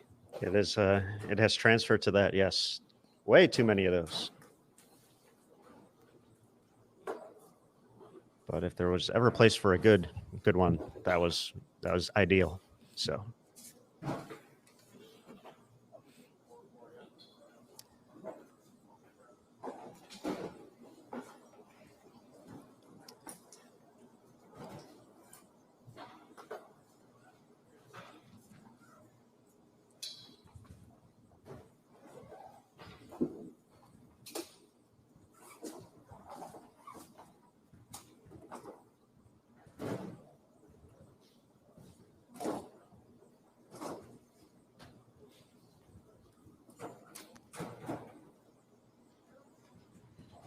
All right, folks, since we got a quick break in the action here, we've done this a few times. We're going to put a poll up on bowltv.com to let you decide which player you want to watch next game. So we will let you vote.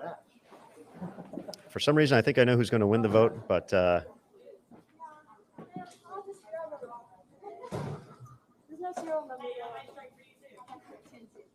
we'll get that up in 1 second as we get underway here in Game 4.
Well, I do see where the chat's alliance is at right now, but we're putting it up on the screen. So vote, folks. We'll see if we follow suit with the chat or if we have another player rise at the favorite here to watch in Game 4.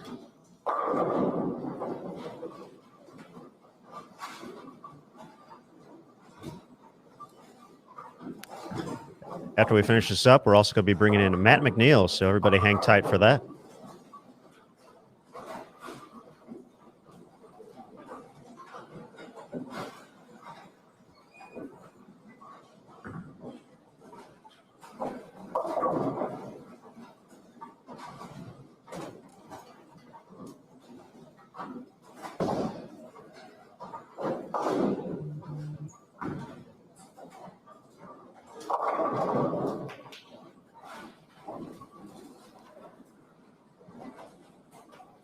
All right, folks, as expected, Lindsay Boomershine, 57% of the vote. So actually, I don't know who I just said. I believe I said Lindsay Boomershine, but I meant Jillian Martin. 57% of the vote. It's been a long day, folks. You gotta let me be sometimes. So we're gonna stay right here on 11 and 12 as she takes on Caitlin Johnson. We're gonna go to my good friend now, Mr. Matt McNeil, Storm a Ball representative. Maddie. I tell you what, Smith, we're going to take it out of your paycheck next week for all these mess ups. Just so okay. So they're adding up. It's like, especially like, the shot clock on the TV show. It's adding up. It's getting out of hand. Yeah, those fines just keep doubling every time. So. But Matt, I know you got some updates here. Who are we going to start with first? How about Liz Johnson? Yeah, Liz is just kind of fighting her way through this thing. We're in between balls, just trying to get her comfortable, trying to get the ball to go through the pins the right way, and we're trying. I think that's a big thing. Is just pair to pair, they're a little different. We just try to identify what's going on each pair and just make sure she's kind of flopping in between her RSTX1 and her Astrophysics, and we're just trying to find something where she can see it a little better and get comfortable and really start putting some good shots on it. So, myself and Jim Callahan, we're sitting behind both her and Stephanie Johnson right now. We're just trying to get them comfortable, trying to get them to see some good ball reactions. So sometimes that's easier said than done, my friend. Absolutely. Yeah, we saw Steph was on point with the spares, but this is not a sparing environment right now, it looks like. But hey, that's a good game at the Peterson. Okay. At the Peterson, absolutely. I'm going to tell you. Past Peterson champion, Matt McNeil would know that, yes. But the big storyline right now, though, we're all talking about it. Jillian Martin right now, I'm not sure if she's officially part of the Storm family. I know she's wearing the jerseys, but just talk about, this has got the Bowl TV community buzzing right now. The 289, she's got the front four of this game. She's seemed to be just locked in. What have you guys been talking to her about throughout the course of this entire event? Just making sure she focuses on her process and she doesn't get ahead of herself, and we don't let her mind get ahead of itself. We keep her breathing, and we keep her breathing. We keep her drinking water. We keep her heart rate low. We keep her calm. We keep her focused on her process, one good shot at a time, reading her ball motion, and then making adjustments accordingly. Jillian is an absolute phenom to possess not only the physical talent, but also the mental wherewithal at her age. And it's definitely showing the fact that she can come out here and compete with some of the greatest female bowlers in the world and put on the clinic she's putting on right now. So it's definitely a testament not only to her physical skill, but also to her mental skill. And I think that's something we seldomly don't find in athletes, especially younger athletes, when they have the best of both worlds. Usually you get the people who are really mentally good, but they lack in the physical area. And then you get the people who are, physically very, very good, but they lack in the mental area. But Jillian's got the best of both worlds. And, she's out there having fun. Oh, absolutely. I had a couple players come up to me and say, man, I wish I was 16 again. She's just out there loving life, loving what she's doing. And we're just going to, stand back here and support her the whole way.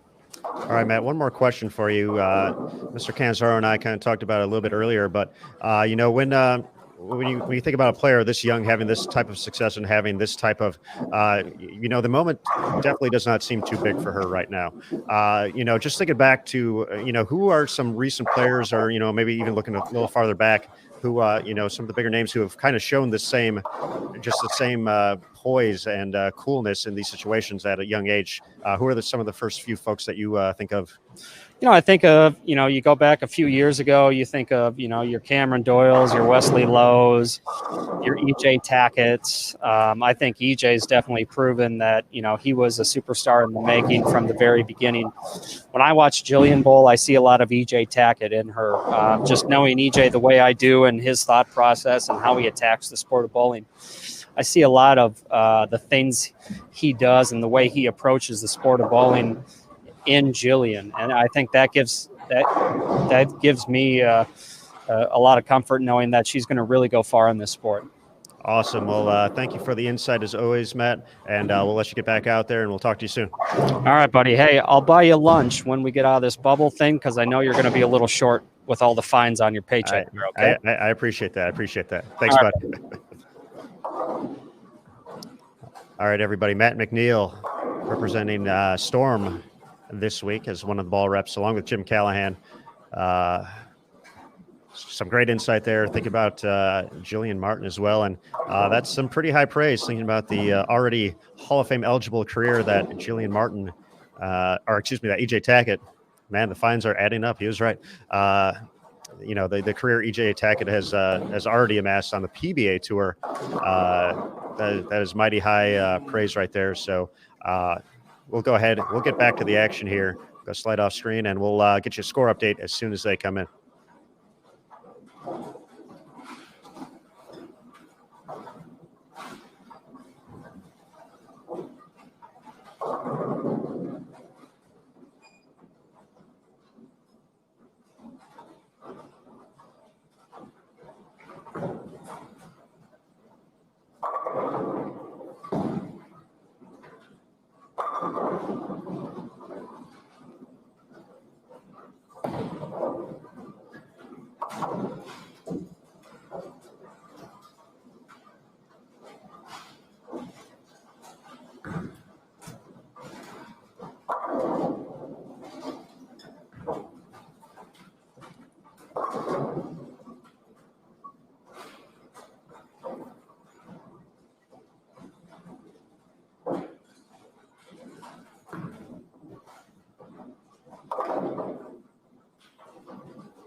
Okay, everybody, we have a score update here to report. After 3 games this block, 18 overall, Liz Johnson continues to lead, but it has shrunken to just 20 pins. She is at plus 813 with a 4-5 record so far. Games at 253, 201, and 220. Unable to collect a win just yet. Has allowed the field to catch up to her, and Jillian Martin with 730 in her first 3 games. 193, 248, and that 289 we watched here on Bold TV has gotten her to plus 793. She is 6-2-1 at the moment, taking on Caitlin Johnson on our featured pair. Lindsay Boomershine hangs on to 3rd place. She's at plus 743, and right now the 4th individual in the cut. The last spot going to Dasha Kovalova, plus 700. Shannon O'Keefe just 2 pins behind at plus 698. Sandra Gongora with that double in the 10th to win her 2nd consecutive match is in 6th at plus 650. Rihanna Cote plus 643. Julia Bond plus 618. Caitlin Johnson plus 587. Stephanie Johnson plus 576. And Rocio Restrepo at plus 554. So we're now down to just 4 players within 100 pins with 3 games left to go. Shannon O'Keefe 2 pins out. Sandra 50. Brianna 57. Julia 82.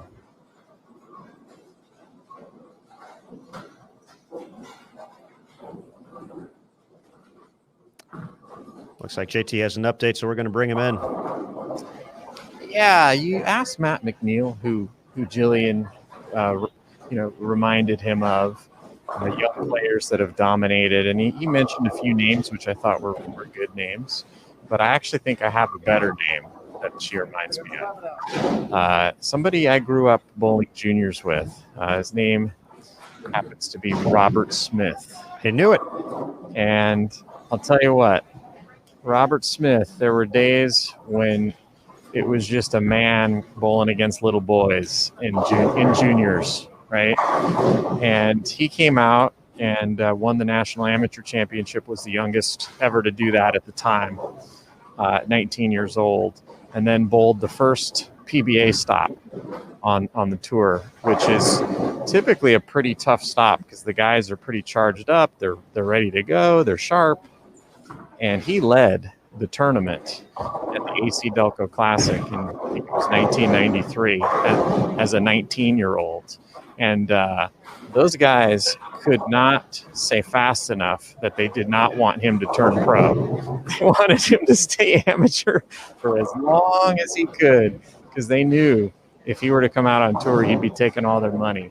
And I'll tell you what, this Jillian Martin, the way she throws the ball, it's just dominant. It's like LeBron James playing against a bunch of, smaller players. I mean, they're obviously still great players, but she is just overpowering this condition right now. And as you can see, they're a little trickier tonight. They're a little tighter. Liz Johnson's struggling. Players are struggling to get the 7 and the 10 pin out. And Jillian is just putting it to everybody right now. And here's the scary part about this, JT, as we you mentioned LeBron and all the hype and the buzz that he had as, coming out of high school into the NBA. Obviously, that worked out pretty well for him. But, Jillian's still, going to be competing in youth events for the next couple of years. Good luck. How intimidating is all of this? Well, I mean, how quickly are folks going to have to just, we talked about the Shannon O'Keefe mentality of just, not, staying in the moment, only focusing on that, not worrying about what anyone else is doing. Jillian's going to have to basically force that on at every event now, for the most part. Everyone's going to see her and be like, holy cow, that's Jillian Martin.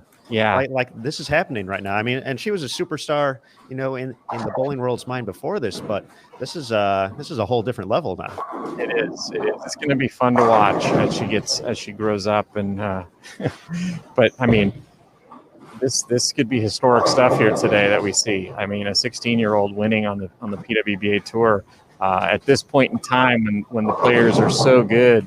And you have to have so much knowledge just to understand transition and ball motion and different equipment.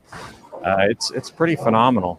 It certainly is, and she's got quite a match on her hands right now against Caitlin Johnson, another outstanding young player on tour. And yeah, nobody's carrying that hit right now except Jillian. And she just gets the ball close to the pocket and it strikes. Pins are dancing. But an opportunity to throw a double to shut out Caitlin here and collect another win and get closer to potentially taking the overall lead. I haven't even looked at Liz this game. I've been so focused on everything that Jillian's been doing in this match. But, unless Liz is shooting 240, we could have a new leader in just a game here. You're not going to believe what happens in the next 3 seconds, though, unfortunately.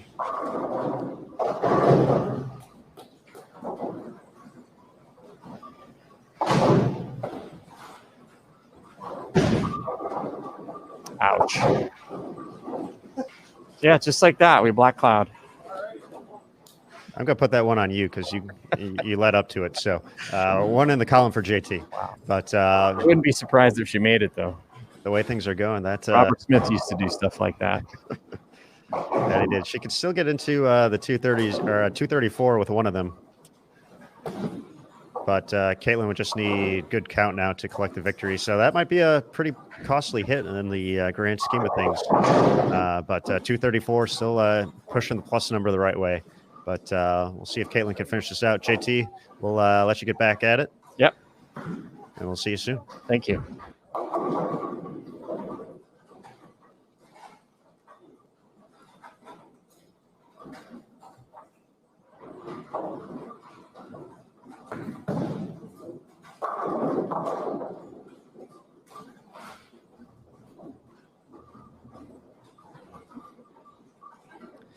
All right, Caitlin just needs good count here.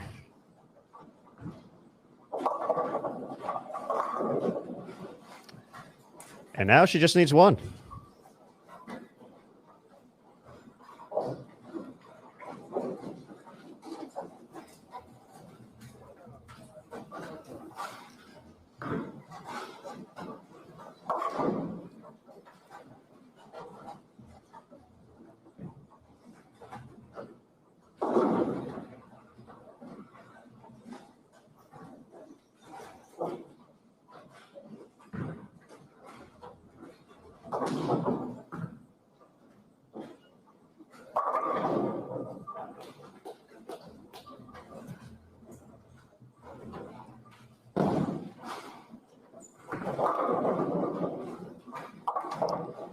Caitlin takes the one and the victory, but both players giving away a couple pins there in the 10th frame, 235, 234.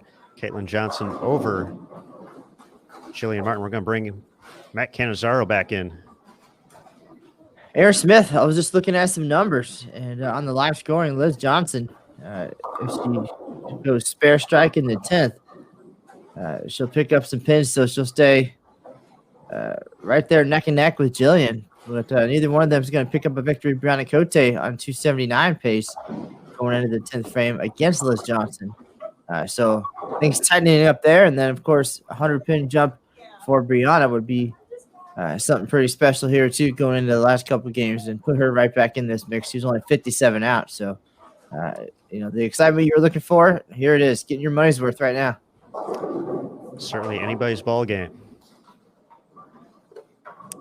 Yeah, taking a look around the house real quick. Let's see, where can we head off to next? Yeah, we got some matches still. That was a quick match there. So Caitlin and Jillian are going to have a couple minutes here. Let's go 9 and 10 real quick. We haven't seen too much of Shannon O'Keefe today, so let's go see Shannon.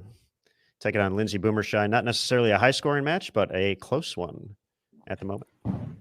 And, an important one, especially with those bonus pins. So, again, Cote picking up 100 pins here, give or take. That means that Boomershine and O'Keefe need to keep the pedal down as well. Yeah, Brianna at plus 643, 279 and 30 would put her right around 750. So Lindsay's currently in third at 743. Shannon was 2 off the show to Dasha at plus 698. So it looks like she will definitely pass Shannon here and potentially Lindsay as well.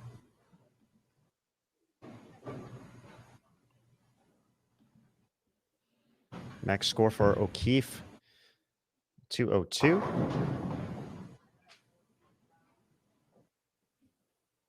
.212 still out there for Boomershine.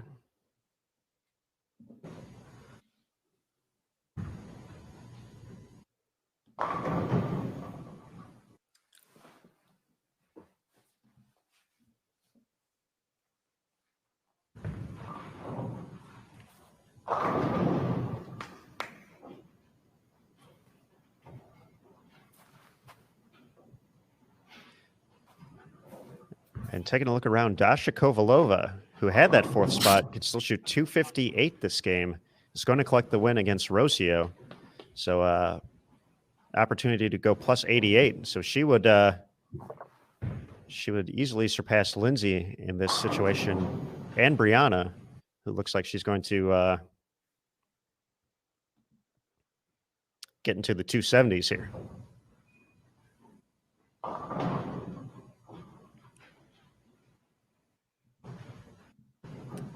Business is picking up, folks. This is that big lead that Liz Johnson had has all but disappeared. I think Jillian gained, even though both players lost, Jillian gained 19 pins on her, 215 to 234. So Liz's lead is down to 1 pin by my math. And Dash is going to be within striking distance as well.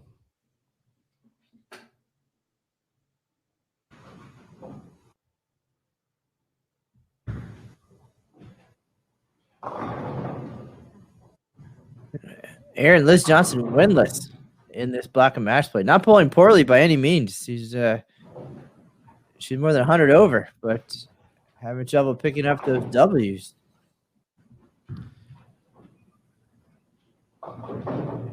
And we talked about how much those come into play over the course of it. As Cote does shoot 279, so we're going to add plus 109 to that. So she's going to get to 752.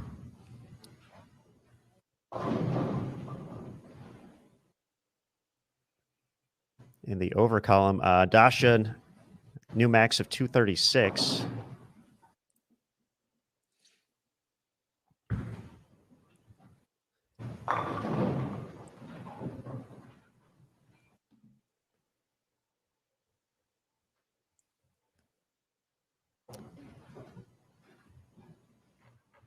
So it looks like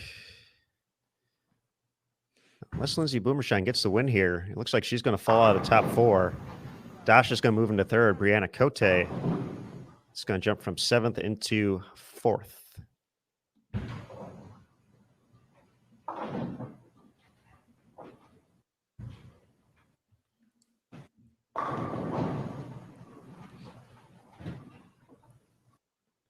If Lindsay strikes out and gets the win, she would get 192 plus a 30, 22.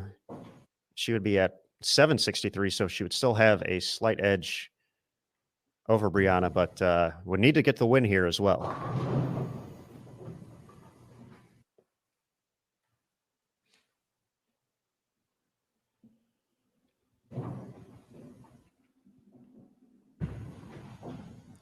This would be a big double, and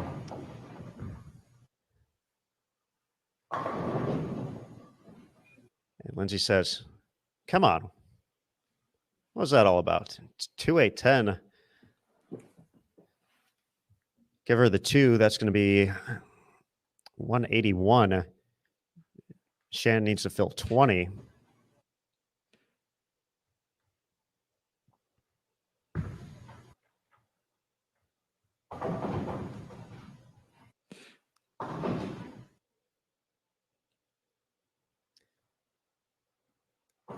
That's essentially going to put, if Lindsay gets the win, her and Brianna basically are going to be tied.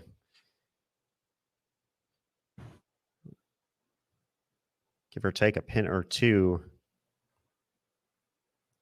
for Shannon. She's able to strike out and get the win.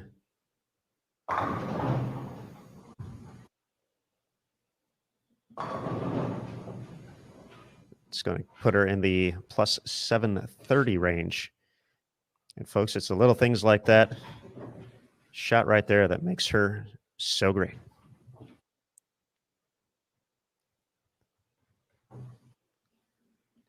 And so tough. Nicely done, Matt. I don't know what's going on today. I don't know what kind of clever mix I had for lunch, but I'm feeling it. I have to admit, I didn't come up with that line right there to set you up like that. That was a Jason Thomas on the inside chat. I just decided to use it. That was JT. Teamwork. Hashtag teamwork. That's what we're all about here at Bowl TV. And there he is. We're going to bring him in so we can get the full perspective there, JT. Well, you said it best, Aaron. I wrote it, but you said it best.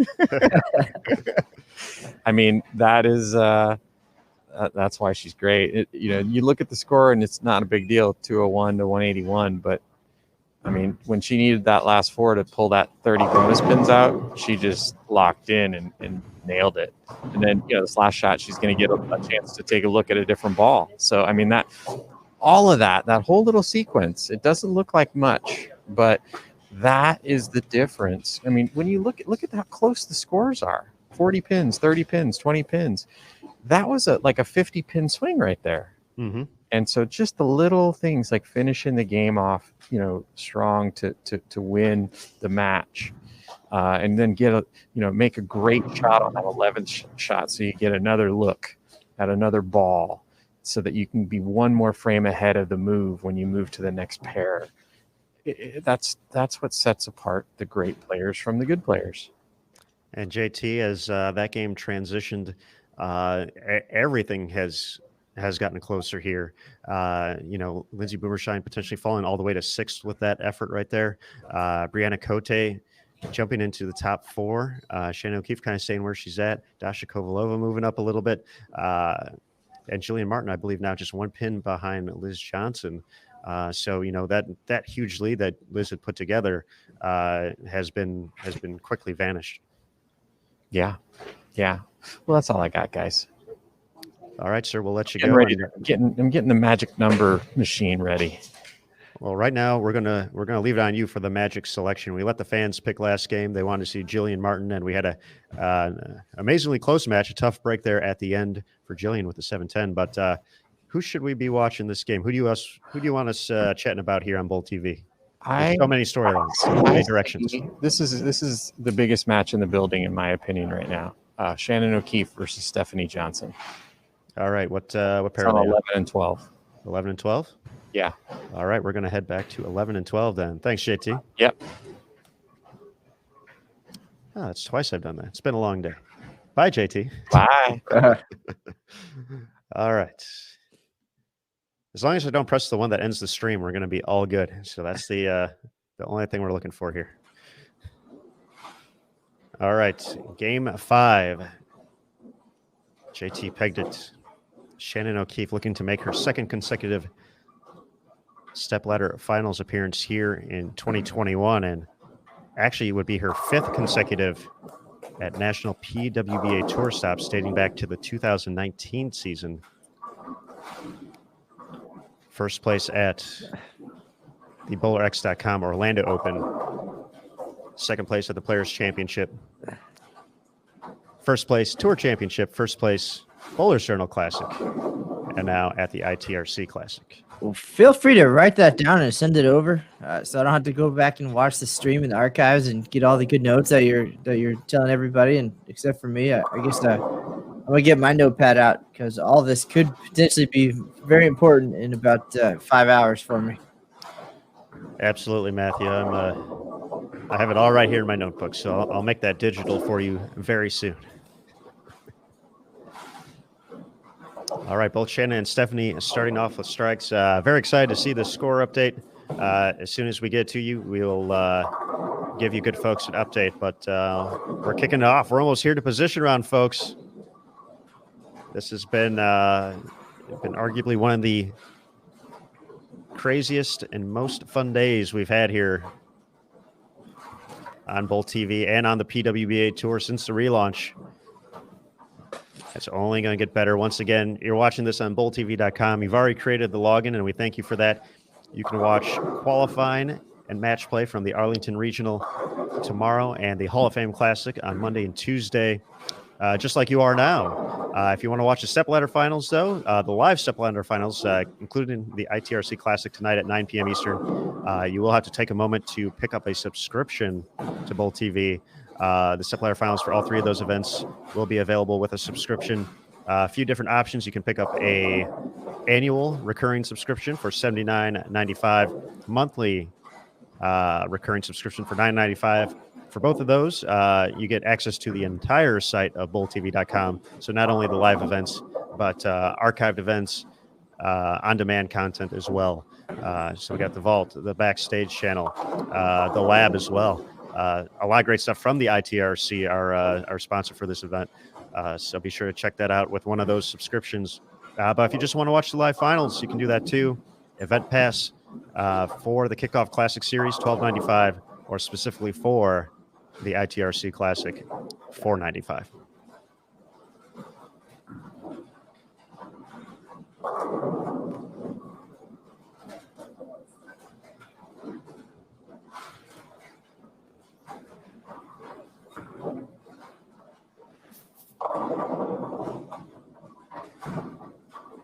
See, Aaron Smith wasn't looking on that one. I was going to ask a Shannon O'Keefe question and get too far ahead of things, and that was the result. So the 7-10 rears its ugly head again on lane 12.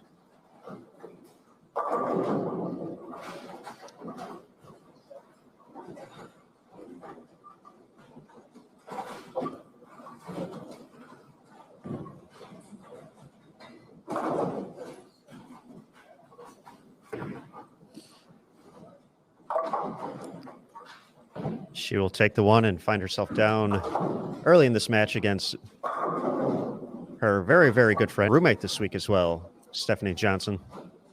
We do have an update after game number 4.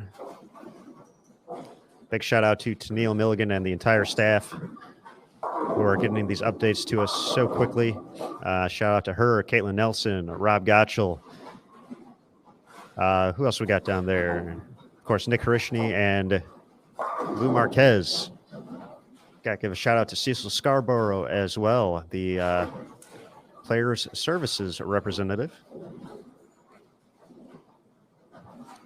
'Cause standings after 4 games this block, 19 overall. Liz Johnson up by 1 pin over Julian Martin, plus 828 to plus 827. Just 1 pin separating them after 19 games. Liz is 0-4, as you mentioned, Matt. Has yet to collect a win this block. Jillian 3-1, 6-3-1 overall in match play. Dasha Kovalova in third, 7-3 record for her, plus 763. Brianna Cote moves into fourth with that 279, plus 752. First player out, Shannon O'Keefe, plus 729, 23 out. Lindsay Boomershine drops to sixth place, plus 724, 28 out. And let's keep an eye on Sandra Gongora here, plus 711, just 41 pins back of the number. We have a bit of a drop off after that to 100 back for Caitlin Johnson at plus 652. Julia Bond plus 640. Stephanie Johnson plus 606. Rocio Restrepo plus 557. And Taylor Boltice plus 368. So Sandra, Lindsay, Shannon, basically all within 40 pins of the show right now.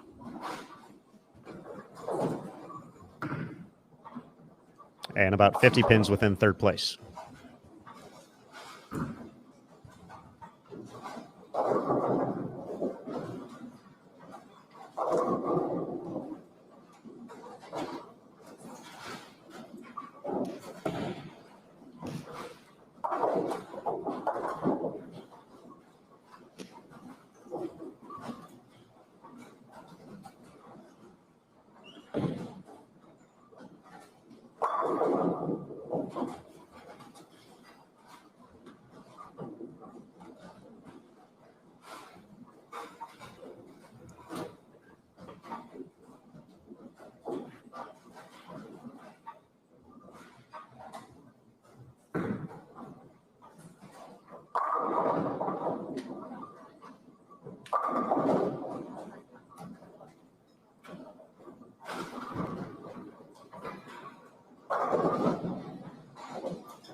All right, folks. A message from JT saying a quick start here for Jillian Martin looking to take the overall lead. So we're going to make the change over to lanes 5 and 6. Everybody hang tight. Close-up zoom of Matt and I coming up next.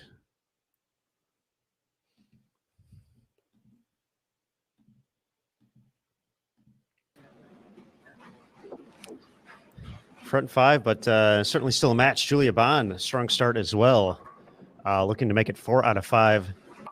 Lindsay Boomershine, the rough game against Shannon O'Keefe, taking the loss, falling out of the top 4, taking on Rocio Restrepo.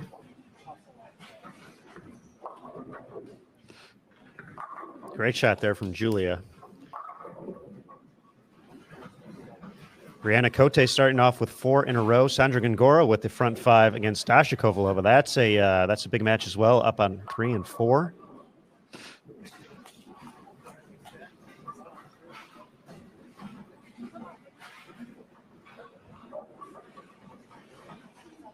Liz Johnson starting off double 9 spare, 7 spare in a matchup against Caitlin Johnson, but she does have the early lead. Still looking for that first win of the block.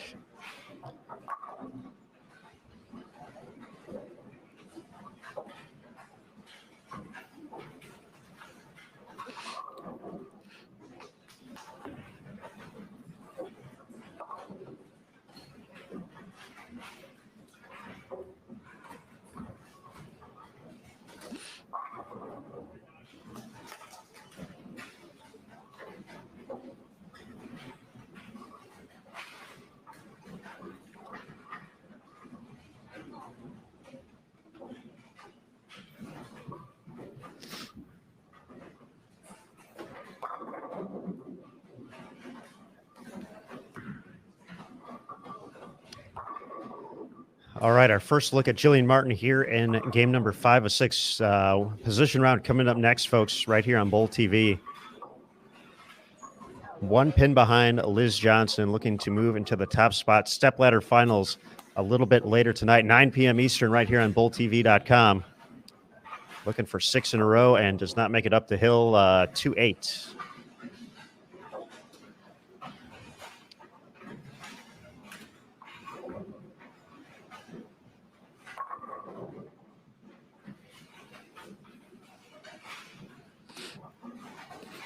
Brianna Cote looking for 6 in a row on lanes 1 through 4. Sandra Ngora, we mentioned the front 5. She just left a 4-pin on lane 4. Dasha Kovalova is going to be down 10 in that match at the moment. Cote makes it 6 for 6. Some struggles for Shannon O'Keefe. Just 2 strikes and open with that 7-10 and back-to-back spares. She finds herself down at the moment against Stephanie Johnson.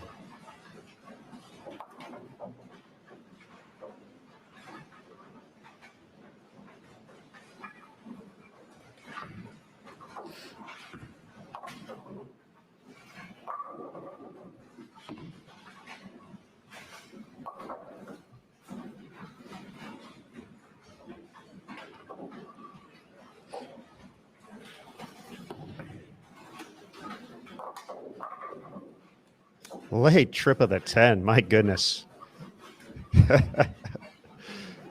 Oh. To be young again, Matt. To be young again. Aaron Smith, no matter what you do, you'll never be as old as me. So just keep that in mind, right? You'll always be the young guy when we're hanging out. I do have that going for me, which is nice.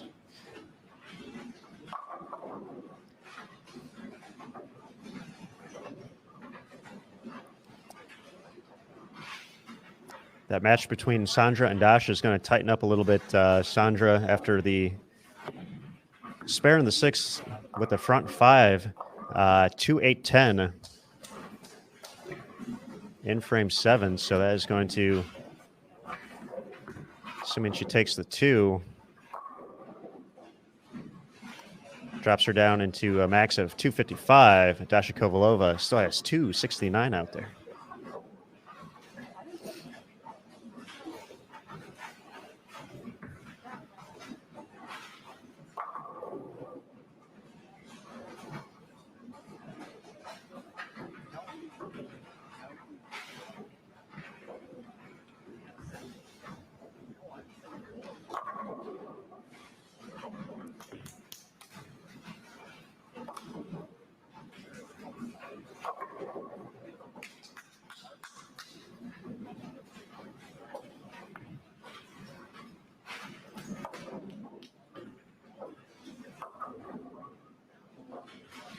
Advantage still going to Jillian Martin right now against Julia Bond, but a tight match with just 3 frames left to go. Liz Johnson in the lead, in control right now against Caitlin Johnson over on 9 and 10.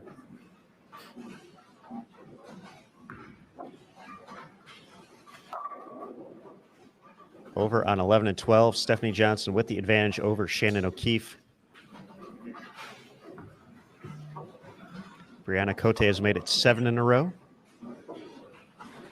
Going to be stepping up for 8 momentarily.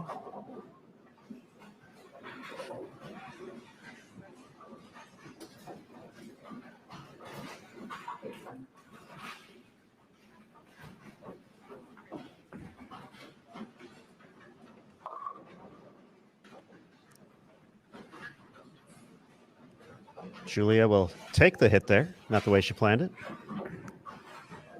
Cote going for 8 in a row. She's going to make it happen. So we might be heading over to 1 and 2 in just a little bit. Big double from Dasha Kovalova as well.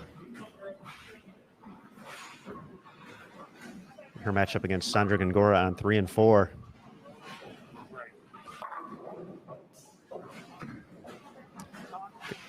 Matt, we're going to bring JT in one more time here. Yeah, just a quick update on the Shannon-Stephanie match. Stephanie's got it. She's got it dialed in. Shannon still has an outside chance to win the match, but only because Stephanie left a stone 8 between two doubles. So the thing that's interesting, guys, we talked to Chuck Gardner earlier, and he had a different strategy for Shannon early, but really she was okay early. She struggled late. You know, she had 180, 190 to finish the block this morning. And she just threw a double here. She's still got a possible 217 and an outside chance to win this match. But, you know, the thing that's interesting about Shannon is that very much like Chris Barnes, you know, in his heyday, you could watch him bowl a block and he'd go through 10 or 15 different balls and never miss the pocket, the whole block. And he'd average 220, 225. And he'd be, you know, around the cut line or a little better, but he never was comfortable the whole block, right? And then he would finally figure out the right solution, and then he'd run you over.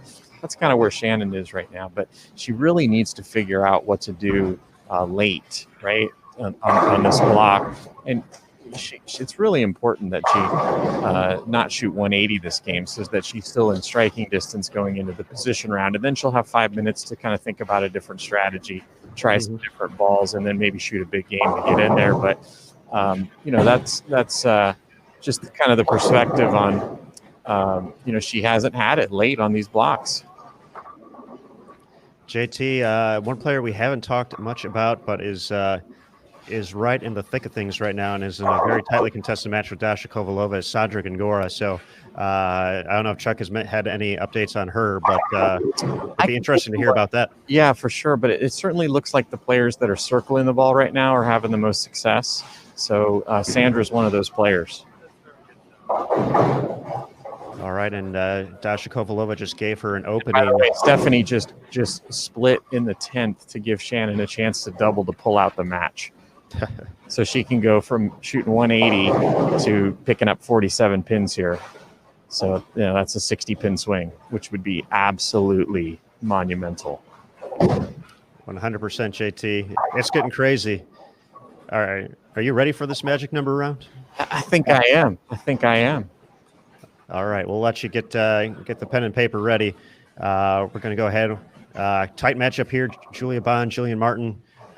Very important bonus pins, looking ahead to create some room between potentially those first two spots and down to third and fourth for her to lock up a spot in the stepladder finals. We are potentially one game away from having this happen. It's getting crazy, folks. Getting crazy. All right, JT, we'll talk to you soon. Yep. All right. As we were talking there, Brianna Cote did not strike in the ninth frame, so her string of strikes has come to a close, but she's looking at potential back-to-back 279 games down the stretch here.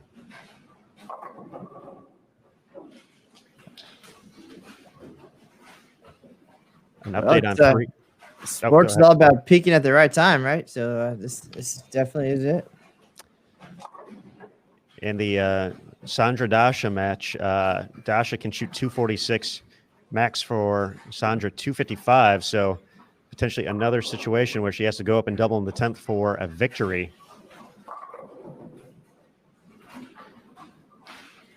And right now,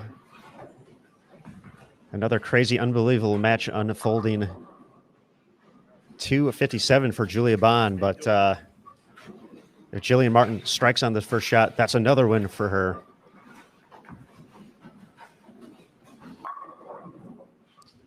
Shannon O'Keefe, an opportunity to throw one strike in a double in the 10th, essentially now with that split. JT mentioned it. She got the first one, needs one more to sneak out the win, 217 and an extra 30.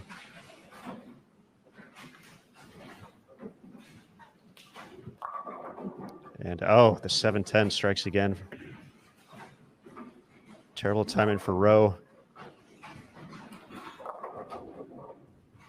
Lindsay now just needs the first one in the 10th to lock up that win and keep herself in the mix as well.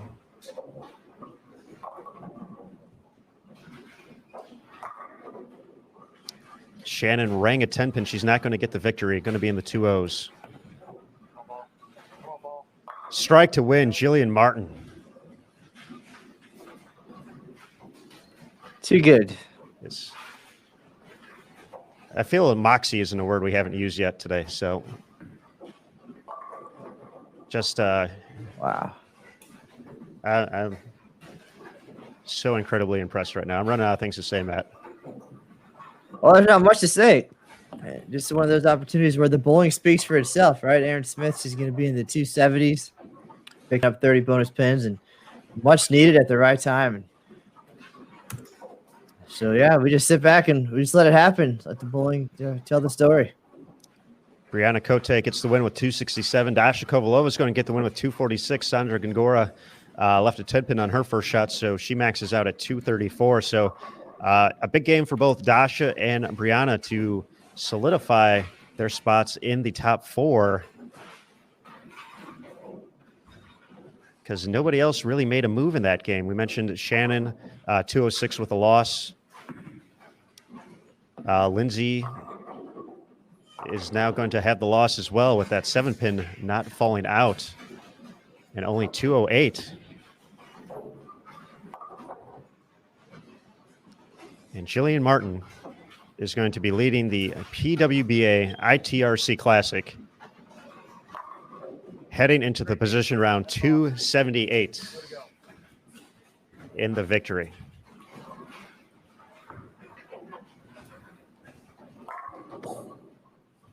That's what's happening right now, folks.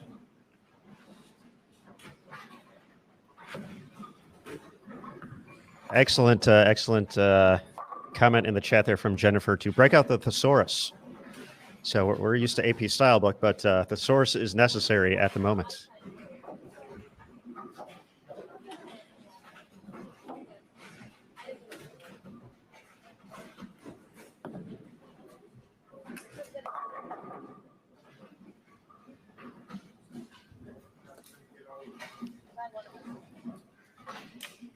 Let's head over to 9 and 10 real quick. We got, I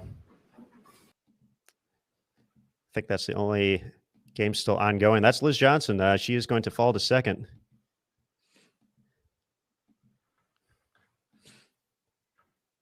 And have a chance to potentially lose this game after an early double, unable to connect for another one the rest of the game here. A bunch of 9 counts, has covered all the spares, but Caitlin Johnson's going to have the opportunity to double on the 10th here to get the win. So Jillian has flown by her.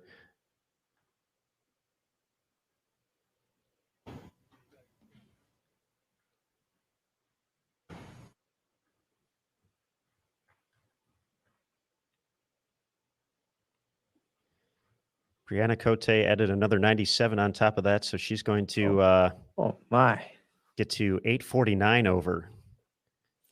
So if Liz does not win this game, she is actually going to fall behind Brianna Cote.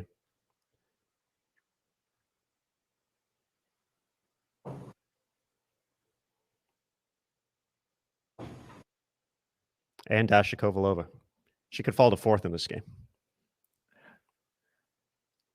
Speechless, Aaron. Speechless.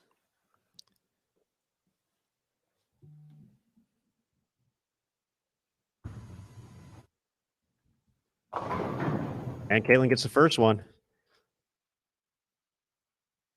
So let's bring in JT for another quick update here. Well, not really an update, just so much as an observation that I've seen a lot of crazy things in the position round. I've seen somebody shoot, be in the second seed, shoot 268 and miss the show. So I've seen some crazy stuff happen. But with that game there for Jillian, she's pretty much a lock on the show tonight. That's big news. To be honest, that sounds like worth the price of admission alone to watch the stepladder finals tonight of the ITRC Classic. Wouldn't you say so, JT? I would. I think that might be our headline. Let's see if Caitlin can get it for the win, and this just is like that. Liz is going to drop to 4th, I believe, for the last spot on the show. it's going to be a 4-player race for one spot. Yowza. Yeah. What a day. I'm exhausted just from back in the fourth, but invigorated. Yes. Julian Martin is out of this world. So this is It's good stuff. great stuff here. We're going to be back with JT for this last game. This might be we rolled out the magic number game a little bit 2 days ago, but this is our opportunity to sell it, I feel. I might need multiple magic numbers. Because there's going to be multiple. It's like Chuck with juggling bowling balls yesterday. You might. It's going to be crazy. I'm looking forward to it. JT's looking forward to it. Maddie, he's definitely looking forward to it. Hey, do we have an extra camera to put on John Martin for this final game? Man, I don't know if he wants that. He's too, All right. Yeah. Thanks, guys. I got to get ready. Absolutely. Magic number time coming up next. All right, folks, as we wait for the scores to be tallied up, let's get our giveaway in for this round. So one more giveaway. We'll tell you what it is. It's a Fitbit Inspire. So it will inspire you, I'm sure, after you win it. So folks, if you're new to Bowl TV, this is pretty simple. We're going to essentially send this out. You're going to have the opportunity to see it in the bottom left-hand corner of your screen. You can select it. And just like that, you will be entered to win. So the machine will go ahead, randomly pick someone, and we'll be shipping that off to you before you know it. So we'll get that started here in just a second. But position round time coming up next here on Bowl TV for the ITRC Classic.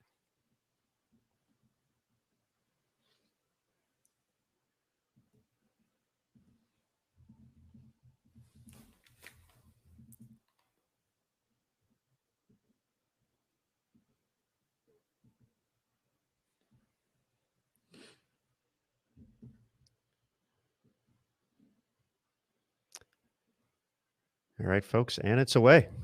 Good luck, everybody.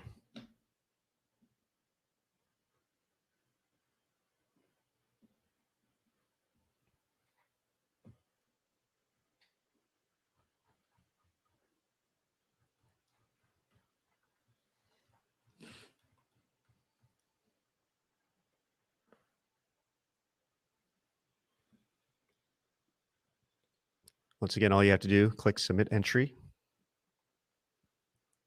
and you'll have the opportunity to win.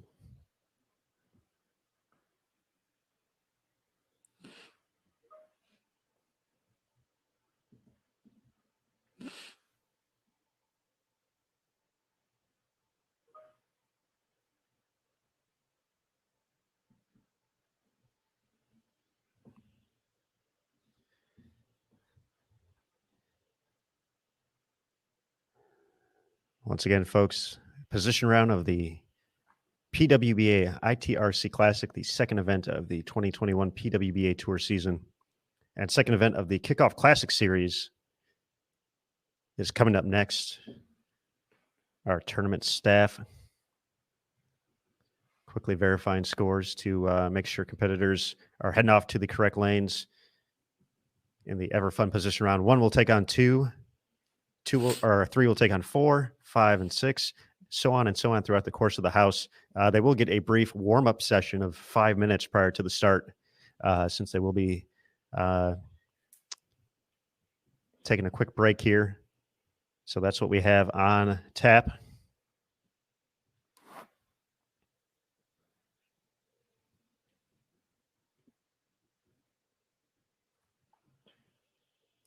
All right, and we have a winner. Congratulations, KRID bowler, potentially KRID. But there you go. You got the Fitbit Inspire coming to you. Our marketing department will be sending that out your way soon. But while we have a quick minute here, waiting for the position round, once again, we've talked a lot about all the great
Meet again.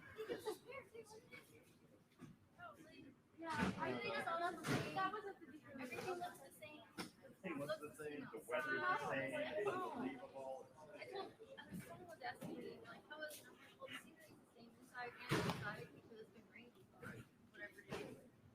can't wait for Monday. It's supposed to be sunny on Monday, and I cannot wait for Monday. I'm playing.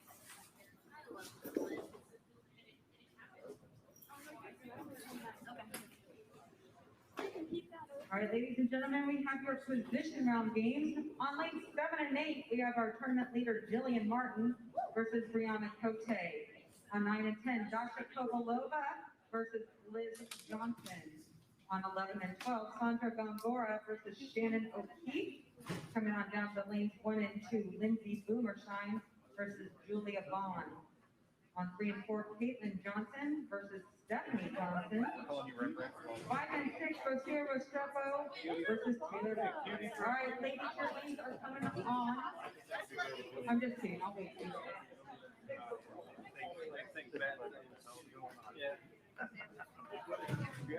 You have your RVP, are you good, bro?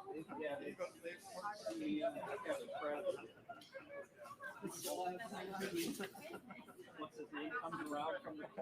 All right, your lanes are now coming on for 5 minutes of warm-up.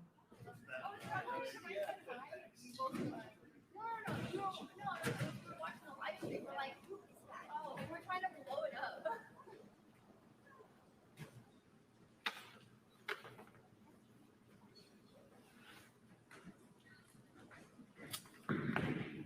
All right, everybody. The lanes are set.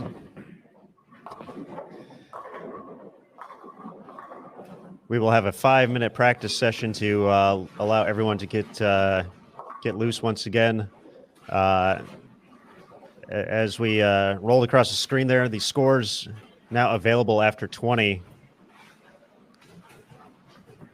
Just one game left to go to determine the top 4. Jillian Martin with 278 in that last game skyrocketed into the lead, plus 935. She's now 7-3-1 in match play. Brianna Cote moves into second, plus 849. Dasha Kovalova plus 839 in third. Liz Johnson plus 829. That is your top 4. Sandra Gongora moved into fifth, but she's 84 pins back. So she would need a massive game and potentially a little help as well. Liz Johnson 0-5, though. So she has not collected a win. High game after that 253 to start. 201, 220, 215, 201. So crazy. I think Liz is trying to hold on for that final spot. But Sandra If she would have been able to get that double in the 10th last game to get the win, she would be right there for that fourth and final spot. Shannon O'Keefe, 94 back at plus 735, and Lindsey Boomershine plus 732, 97 back with 1 to go.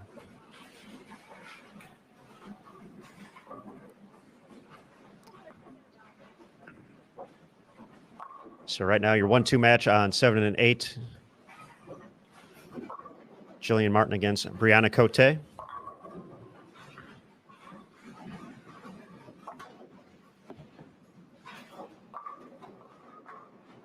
Over on 9 and 10, Dasha Kovalova taking on Liz Johnson. And then Sandra Gongora and Shannon O'Keefe on 11 and 12. 11 and 12, the pair that Shannon just came off of and shot 206. This is something to keep in mind as well. Had her struggles, but gets an extra opportunity to make a run at it.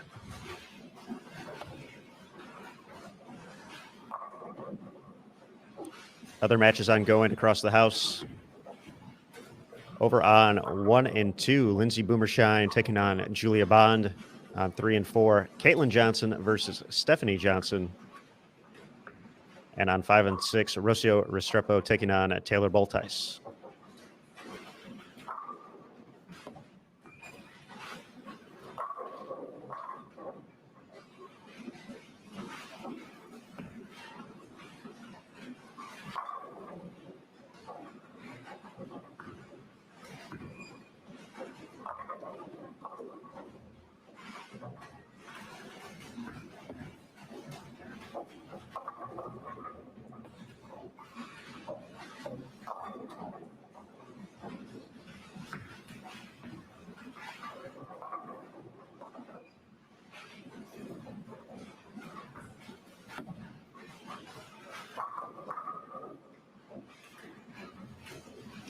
Athletes, you have 2 minutes remaining of your warm-up. 2 minutes remaining of your warm-up.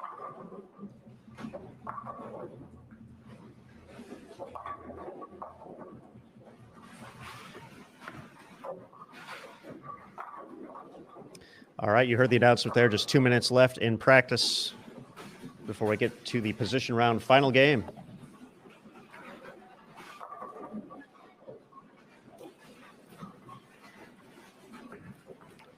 And see a comment in the chat. Yes, Carolyn Dorn-Ballard, the Hall of Famer, 20-time PWBA Tour titleist, will be joining the broadcast for our show this evening, along with Tony Franklin from the Outer Range podcast, 9 p.m. Eastern, the scheduled start time.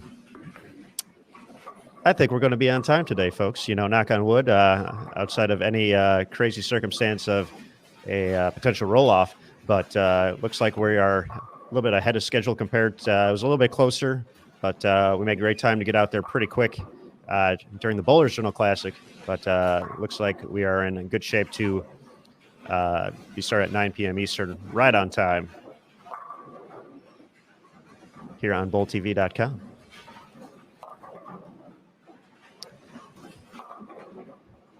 I think I'm going to bring in a few of my cohorts here in just a second to discuss these scenarios here.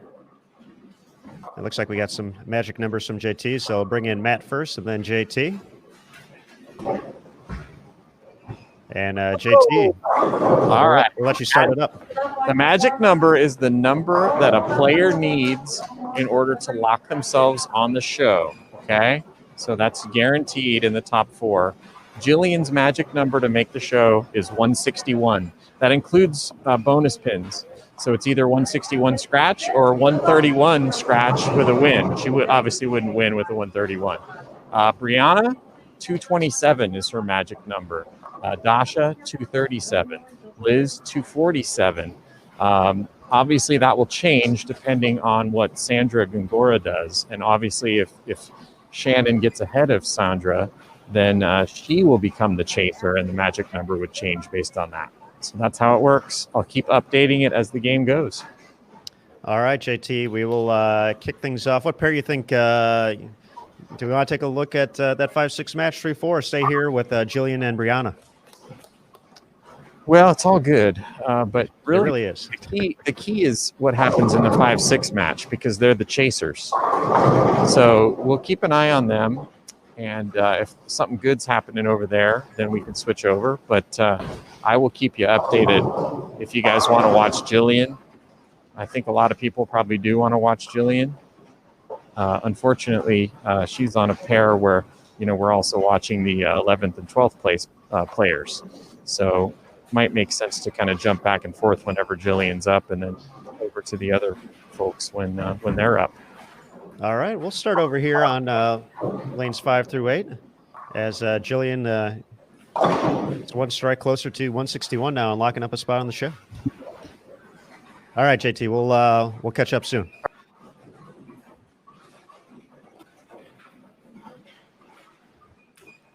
It'd be nice just to get there within the first 6 frames, right? Take some of the pressure off, and then do a little victory lap and try to hold on for that the number 1 spot, of course. Absolutely, Matt, and similar to what we've seen all day, right out of the gates there. I'm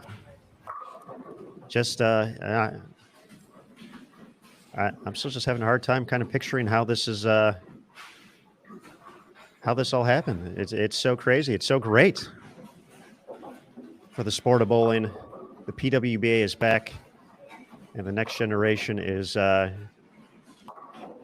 and well here. 16-year-old Jillian Martin on the verge of becoming the number 1 seed at the PWBA ITRC Classic. That's just phenomenal. Well, the good news is that you and Tony and CDB won't have any shortage of things to talk about and records to chase and things to look up during the show. So it's going to be good stuff, folks. Once again, you will have to get a subscription to watch live. So we encourage that. Join Bowl TV. A few different places to get there from the website. Quick and easy to sign up, get set up, and to be good to go for the step ladder tonight. Once again, if you just want to watch tonight, this historic moment that's unfolding right in front of our eyes, $4.95, less than as we've talked about Starbucks a little bit, less than a real nice cup of coffee at Starbucks. You can watch history potentially be made. Just an incredible moment. Not just in women's bowling, not just for PWBA, but for the sport of bowling is occurring right now, and it.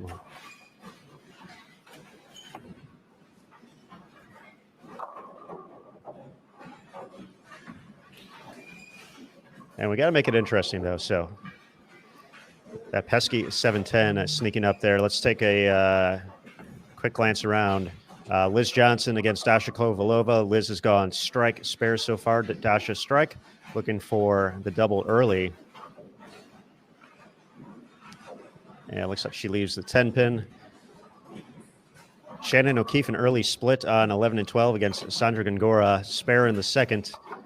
Sandra with a strike in the first, and she's looking at a 6 pin to convert to stay clean through 2. Take the early advantage there.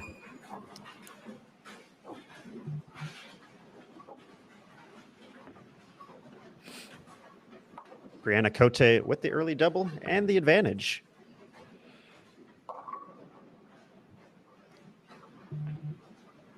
However, she does find herself about 86 pins back of Jillian Martin for what would be the top seed, but the 2-3-4 I think is most likely going to be the situation where we see the most movement, perhaps. 10 pins separating second and third, 10 pins separating third and fourth. So certainly the winner of that 3-4 match is going to be in pretty good shape to potentially even jump into second.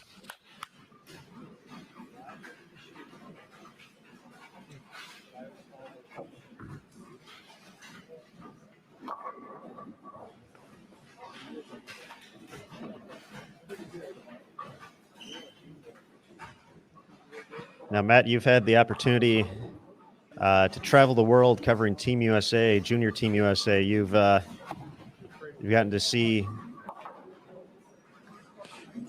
amazing performances by Junior Team USA members over the course of your career covering the United States international competition. Is there anything that is potentially as exciting here as I know every medal moment is important. What are some of the favorite medal moments for you? And for an up and coming Junior Team USA member, potentially for a couple of years now, what can we look ahead for Jillian as far as you've seen so many great moments? What are some that come to your mind that are at the top of the list for these young performers? Well, I mean, there's so much emotion out there. In recent years, we had the 2018 World Championship with Caitlin Johnson and Brianna Clemmer, who are now rookies here on the PWBA tour. So much friendship and love and emotion there from the teammates with Mabel Cummins and Taylor Bailey. So hard to top that moment, and having Brian O'Keefe as their coach at that time, and Andy Dirks, and just such a great staff. Just what they shared there in Detroit was pretty awesome. And then just going back to 2019, the inaugural World Junior Championships in an amazing venue in Paris. They built the lanes especially for the finals inside of a convention center type setting, a judo hall.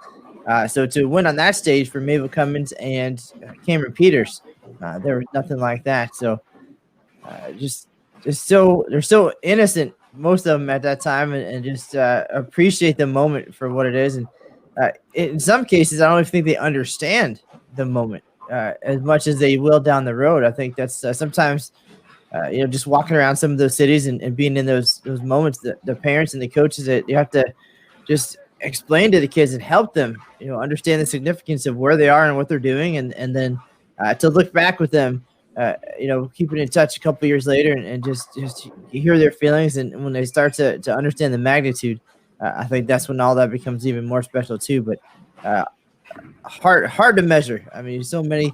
Wesley Lowe setting records in Hong Kong and doing cool things with all events, and just the way that the teams really gel and come together. It's so special.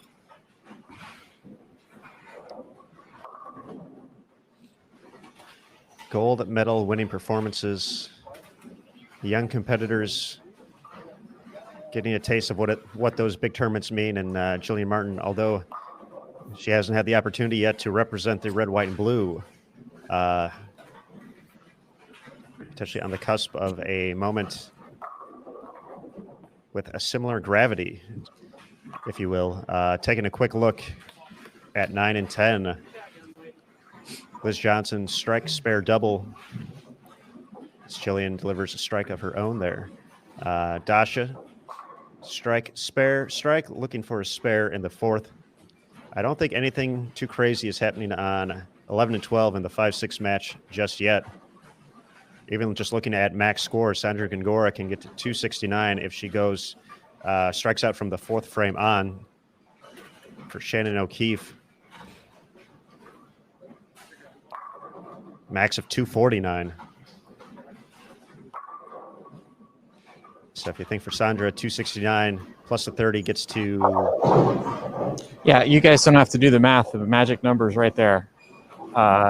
Sandra's still setting the pace as the chaser. So all you have to do is look at the magic number. At this point, Jillian needs 130 to make the show. So I'm going to give her that. She's going to be on the show. Brianna needs 196. She's got the front four, and I'm going to get there. That's looking pretty good for her. Dasha needs 206. She's on a 200 pace through 5, and Liz needs 216, and she's on a 210 pace through 4. Well, there you go, JT. The magic numbers at work.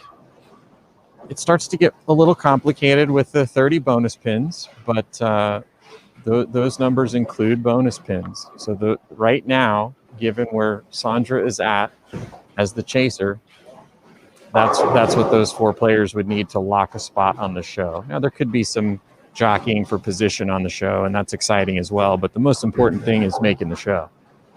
That has proved to be the number one thing, of course. Just make it to the dance. They don't call it the show for nothing. Absolutely. All right, JT, we will let you continue to work there to keep an eye on the magic numbers as they continue to transition. Thank you.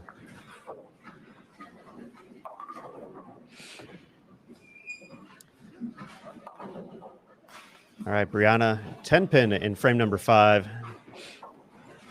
has the match in control at the moment. You know, Aaron, you mentioned the Junior Team USA moments, and early in my career, Brianna Cote was that young Junior Team USA player traveling to international competition for the first time and finding success. Granted, it was that's almost 15 years ago at this point, so Jillian Martin was just running around for the first time, if that. But you know, Brianna had that experience, and you know, there's nothing like it. And certainly for the confidence and just the future path, it all plays in, and you draw on that and you remember that. And so it wasn't recently, but it was equally special, I'm sure. All right, so let's head over to 9 and 10, take a look at the action going on there. So, folks, hang tight. Matt and Aaron close-up coming up next. As we make the move, kind of follow the progress here, along with keeping an eye on 11 and 12. Although, as JT said, the magic number will take care of it all for us. And while the magic is happening, of course, a nice opportunity here to get that subscription locked in for the mad rush, right? Before it gets overwhelmed, because Jillian Martin, she's blowing up social media. I think she just overtook Bernie Sanders as most talked about person on social media today. There we go.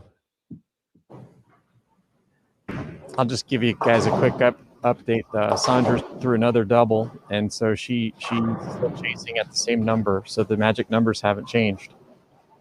There we go. Yep, We are rolling. To date.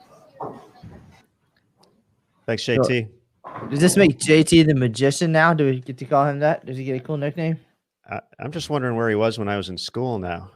I needed this technology back then, JT. Yeah. Did your teacher ever teach bowling math made simple in your math class? That wasn't an option at my school. Yep. 12x equals 300. Well, that's easy. We need more of that. We're going to have it happen sometime. Come on. All right, let's bring the action full screen once again. Dasha with the mixer. Makes it 3 in a row. So both her and Liz currently above pace for what they need. Shannon O'Keefe's run of stepladder final appearances looks like it's going to come to an end here. Nothing too crazy happening on the other pairs at the moment.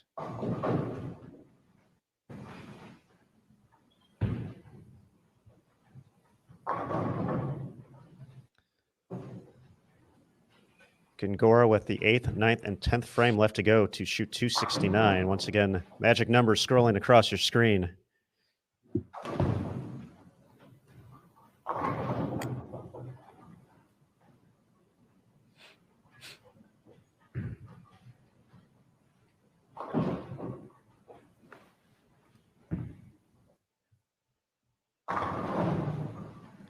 And folks, just a reminder,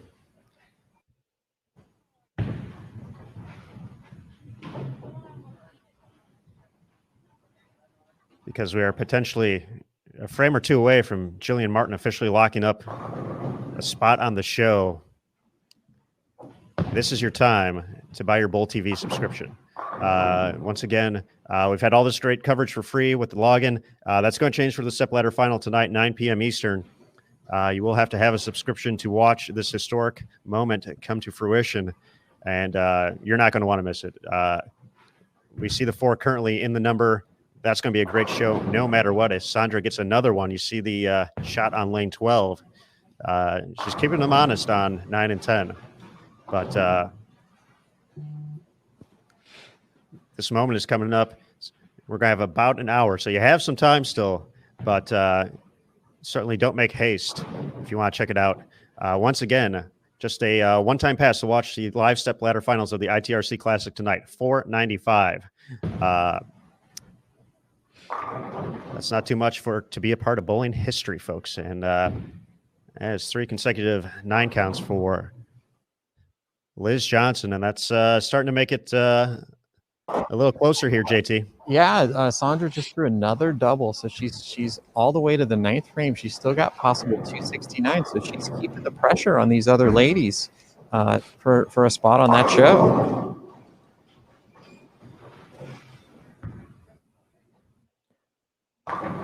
So, Aaron, what about a special Bowl TV discount for anybody with a Stone Monroe Falls High School student ID to support Jillian Martin in her quest for a PWBA Tour victory?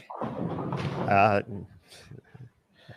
don't know if we can whip that up that fast, but we could just change the ITRC Classic to say the Stowe Monroe High School specialty pass or something cool like that. The hall pass. Oh, there we go.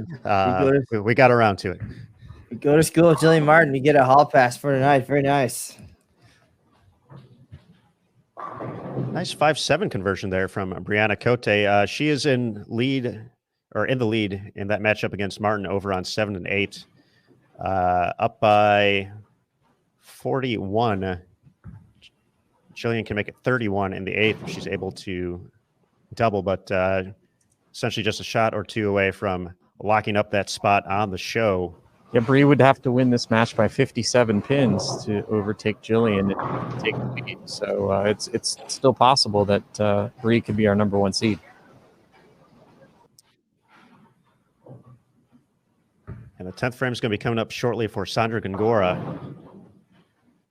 Potentially an opportunity to head over there to watch that. Dasha has done what she's needed to do. She's in range of the magic number for sure. It's going to be a little more exciting for Liz Johnson in the next couple of shots here.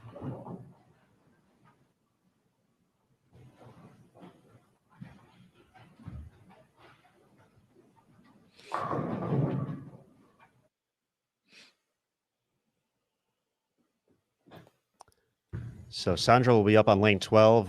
Shannon made the spare, so she still has a fill ball to go. Essentially, her and Liz are going to be finishing almost at the same time here. Liz will be getting up for her 9th frame as Sandra is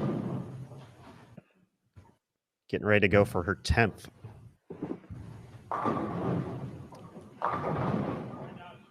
And folks, we're going to get to see Dasha Kovalova back in a stepladder finals.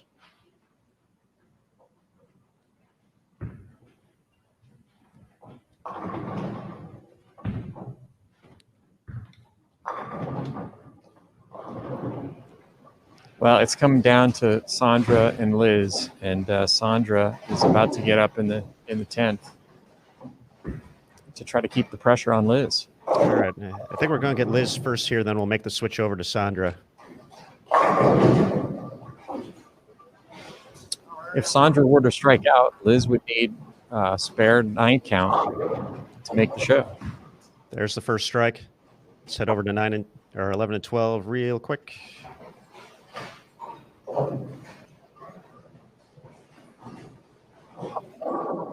There's the first one.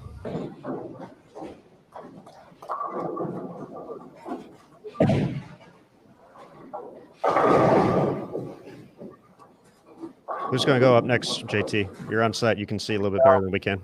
Liz is going to go, but you're not going to be able to get over there quick enough, so I'll give you the radio call. You'll be able to see it in the She's going to be on 9, right? Screen, correct.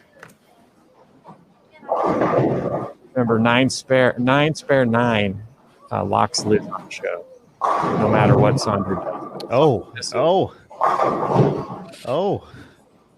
Yeah, that was close. So must strike situation for Sandra. Yeah, or Liz is on the show.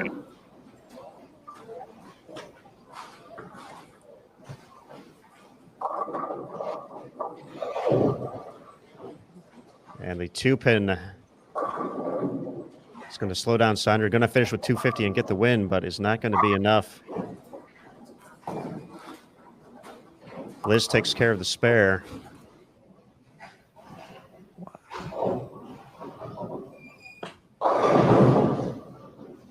I'm not going to question your math and the magic numbers, but just looking at Liz Johnson, she makes the show here after losing 7 consecutive matches today. Wow. That's how well she bowled yesterday. She has not won the second half of the day today, and now 7 in a row going back to the last block. But wow, yesterday got the job done. She's able to hang on. That was a phenomenal day. Well, now we can talk about positioning. That guaranteed that Liz made the show. She doesn't even need any count. She's already 3 pins clear. But who's going to be our number 1 seed? Who's going to be our number 2 seed? And who's going to be our number 3 seed? That's left to be determined. And you mentioned it was about 50 pins. What was the exact total again, JT? 56 is what Brianna needs to win by to surpass Jillian. That is going to be pretty close here as well. But Kovalova can also sneak by both of them because she's still got a possible 260. This is too much excitement right now, folks. Dasha could get to plus 929.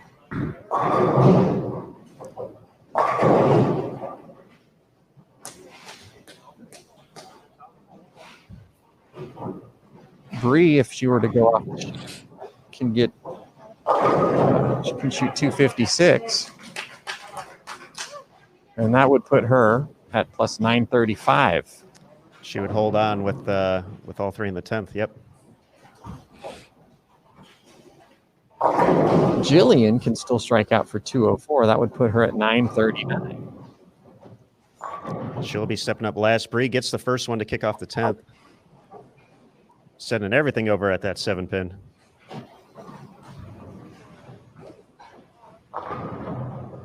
Josh is going to trip him up, keep it close. So Liz is the 4 seed. Hitting the magic number exactly, even though she technically didn't need it at the very end there. But it's getting loud in here, guys.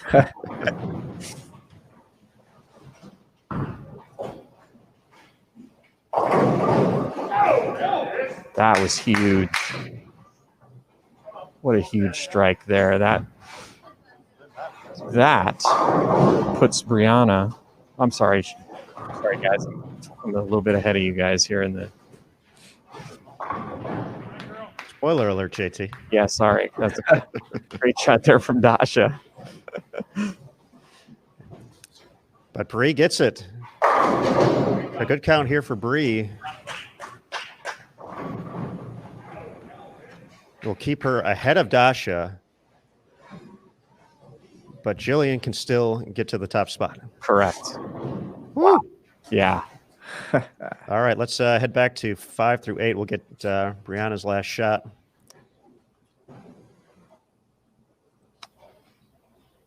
And the 10th frame from Jillian Martin. We've talked about all these moments not seeming too big for her. And not sure how much she's looking, if anyone's telling her what she needs in that situation. I would hope no one is. I'd hope they... There's no bigger shot. There's no bigger 10th frame in a position round than this one coming up right here, other than one to make the show, because this could be the difference between being in the title match guaranteed and the first match. That's a huge difference.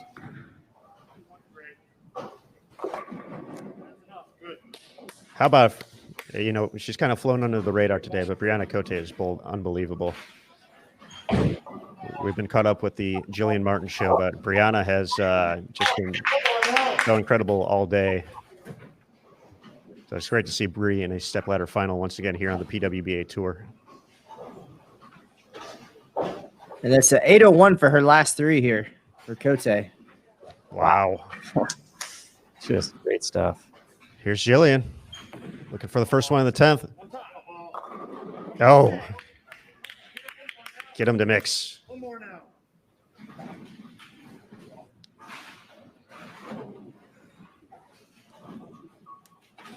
Dasha finished with 260.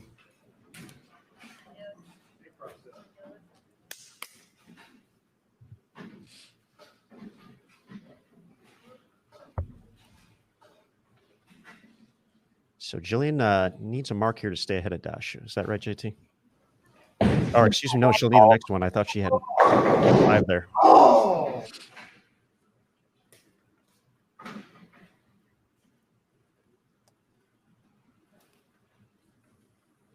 So potentially, Spoiler, don't look at the live scoring. Or listen to me.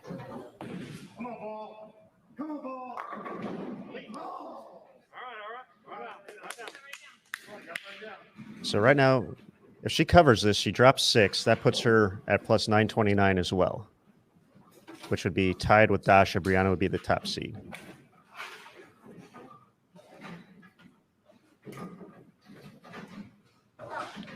And you're not going to believe what's about to happen. Oh, JT, what are you doing to us?